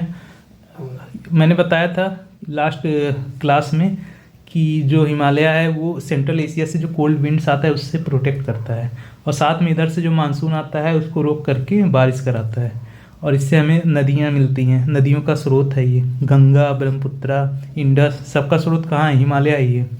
Right an account on northern plains of India. तो नॉर्दर्न प्लेन्स के बारे में मैंने बताया था, 3 नदियों से मेनली बनते हैं, सिंधु नदी, गंगा नदी और ब्रह्मपुत्र नदी। तीनों नदी का अगर आप मैप में दिखा सकते हैं तो बहुत अच्छी बात है, नहीं दिखा सकते कोई बात नहीं, उनकी सहायक नदियों से बने होते हैं। अब जाहिर सी बात है आप मैप बना के दिखाएंगे, भले ही आपका रफ एक मैपिंग हो, कोई ज़रूरी नहीं है कि एग्जैक्ट मैपिंग हो, लेकिन अगर आप मैप बना के दिखाते हैं तो कहीं ना कहीं वो चीज़ जो है, ये वाला ऐसे पोर्शन दिखा सकते हैं। यहाँ इंडस नदी आती है, इसकी ट्रिब्यूटरीज जो रहती हैं, यहाँ पंजाब वाला हो गया, और इधर गंगा गंजेटिक प्लेन या गंगा का मैदान हो गया, इधर ब्रह्मपुत्र का प्लेन हो गया, ठीक, जो असम साइड में पाया जाता है। ठीक है, तो ये सारी चीज़ें हैं। Northern plains are divided into 3 parts. तो जो उत्तरी मैदान है 3 पार्ट में डिवाइडेड होता है, पंजाब प्लेन्स, गंजेटिक प्लेन्स या इसको गंगा प्लेन्स कहा जाता है, और ब्रह्मपुत्रा प्लेन्स, तो ये असम रीजन में पाया जाता है। और गंगा प्लेन जो है, गंगा का मैदान सबसे बड़ा मैदान है, और इंडस रिवर जो पंजाब साइड में बनता है, तो इंडस की जो सहायक नदियाँ हैं उससे बनता है ये, ठीक। रिलीफ डिविजन्स ऑफ प्लेन्स ये लिख दीजिएगा, भाबर, तराई, बांगर, इसके बारे में मैंने बता रखा है, ठीक। बांगर और खादर क्या है? मिट्टी के प्रकार हैं। जब पुराना जो डिपोजिशन हुआ था उसको भांगर कहते हैं, और जो नया डिपोजिशन होता है, जैसे मान लीजिए इस साल बाढ़ आई, एक मिट्टी की लेयर आ गई, तो उसको खादर कहा जाएगा, क्योंकि ये नया जमावड़ा है।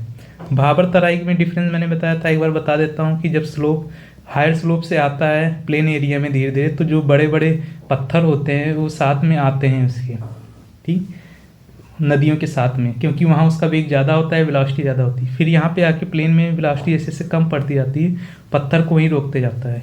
अब लगता है कि रिवर डिसअपियर हो गई, इसी पत्थरों के बीच में ऐसे बहती हुई नज़र आती है, जो अक्सर आप लोग रील्स वगैरह में देखते हैं कि हाँ वहाँ तो पानी घुटने तक ही था, लेकिन वेग वहाँ पे ज़्यादा होता है, तो वहाँ पे क्या होता है, रिवर डिसअपियर हो जाती है। फिर जब और प्लेन एरिया में आती है, एकदम प्लेन में आ गई, मतलब शिवालिक क्रॉस करने के बाद, तो क्या हुआ कि वहाँ पे चौड़ाई अचानक से बढ़ गई और रिवर इमर्ज हो गई, फिर से लगेगा कि हाँ बाहर आ रही है, एकदम खूब सारा पानी आ गया, और यहाँ तक जो है बाढ़ टाइप का एरिया बन गया, दलदली एरिया, ठीक। तो दलदली एरिया बन गया, तो इसको तराई रीजन कह दिया गया। तो आई होप आपको अब समझ में आ गया होगा। थोड़ा सा डायग्राम बना के अगर बता देंगे तो ज़्यादा अच्छा रहेगा डिस्क्रिप्टिव क्वेश्चंस में। तो these plains are densely populated and good for agriculture. तो ये मैदान घनी आबादी और कृषि के लिए उपयुक्त है। तो ये चीज़ हम सबको बताए, एक लाइन लिख दीजिएगा तो आपका नंबर अच्छा बन जाएगा। तो वीडियो कैसा लगा कमेंट बॉक्स में बताइएगा, और नोट्स मैंने भेज दिया है आपको। कुछ लोग कह रहे थे कि सर प्रिंट करने में दिक्कत हो रहा है, अब मुझे एक्चुअली में उसका पूरा फॉन्ट का कलर सब कुछ चेंज करना पड़ेगा, उसमें काफ़ी टाइम कंज्यूमिंग है। मैं एक बार देखूंगा, लेकिन आप कोशिश करिए कि ये पीडीएफ से ही पढ़ने का कोशिश करिएगा। मैं आपको पीडीएफ भेज दिया हूँ। मैं ग्रीन कलर इसलिए सेलेक्ट किया था क्योंकि वीडियो जब आप देखते हैं तो उससे आंखों में बहुत ज़्यादा प्रेशर पड़ता है, और ग्रीन कलर होने से क्या होता है, आंखों को रिलैक्स मिलता है, इसीलिए मैंने ग्रीन कलर चूज किया था आपके लिए। तो ठीक है, देखते हैं, मैं कोशिश करूँगा कि वाइट बैकग्राउंड में पीडीएफ बना करके भेज दूँ एक बार। तो कोशिश करिए डायरेक्ट ही पढ़ लीजिए फ़ोन से, प्रिंट कराने मत पड़े, ज़्यादा टाइम बचा नहीं है। वीडियो एक बार देखिए, अपना जो है एक शॉर्ट नोट जो क्वेश्चन से रिलेटेड है कुछ पॉइंट लिख लीजिए, बाकी चीज़ें कोशिश करिए वीडियो के साथ में याद करिए। इसलिए मैंने एक मैराथन में इसको सारा कवर अप कर दिया। काफ़ी टाइम से वीडियो नहीं बन पाई थी, तब हेल्थ मेरा बहुत ज़्यादा गड़बड़ था, ठीक। और एक वीडियो मैं कोशिश करूँगा और मैराथन की आ जाए, उसमें आपका पूरा ये जीएस और ईवीएस वाला पोर्शन कवर हो जाएगा। तो वीडियो कैसी लगी फीडबैक दीजिएगा, और वीडियो को लाइक करिएगा, चैनल को सब्सक्राइब करिएगा। Thank you.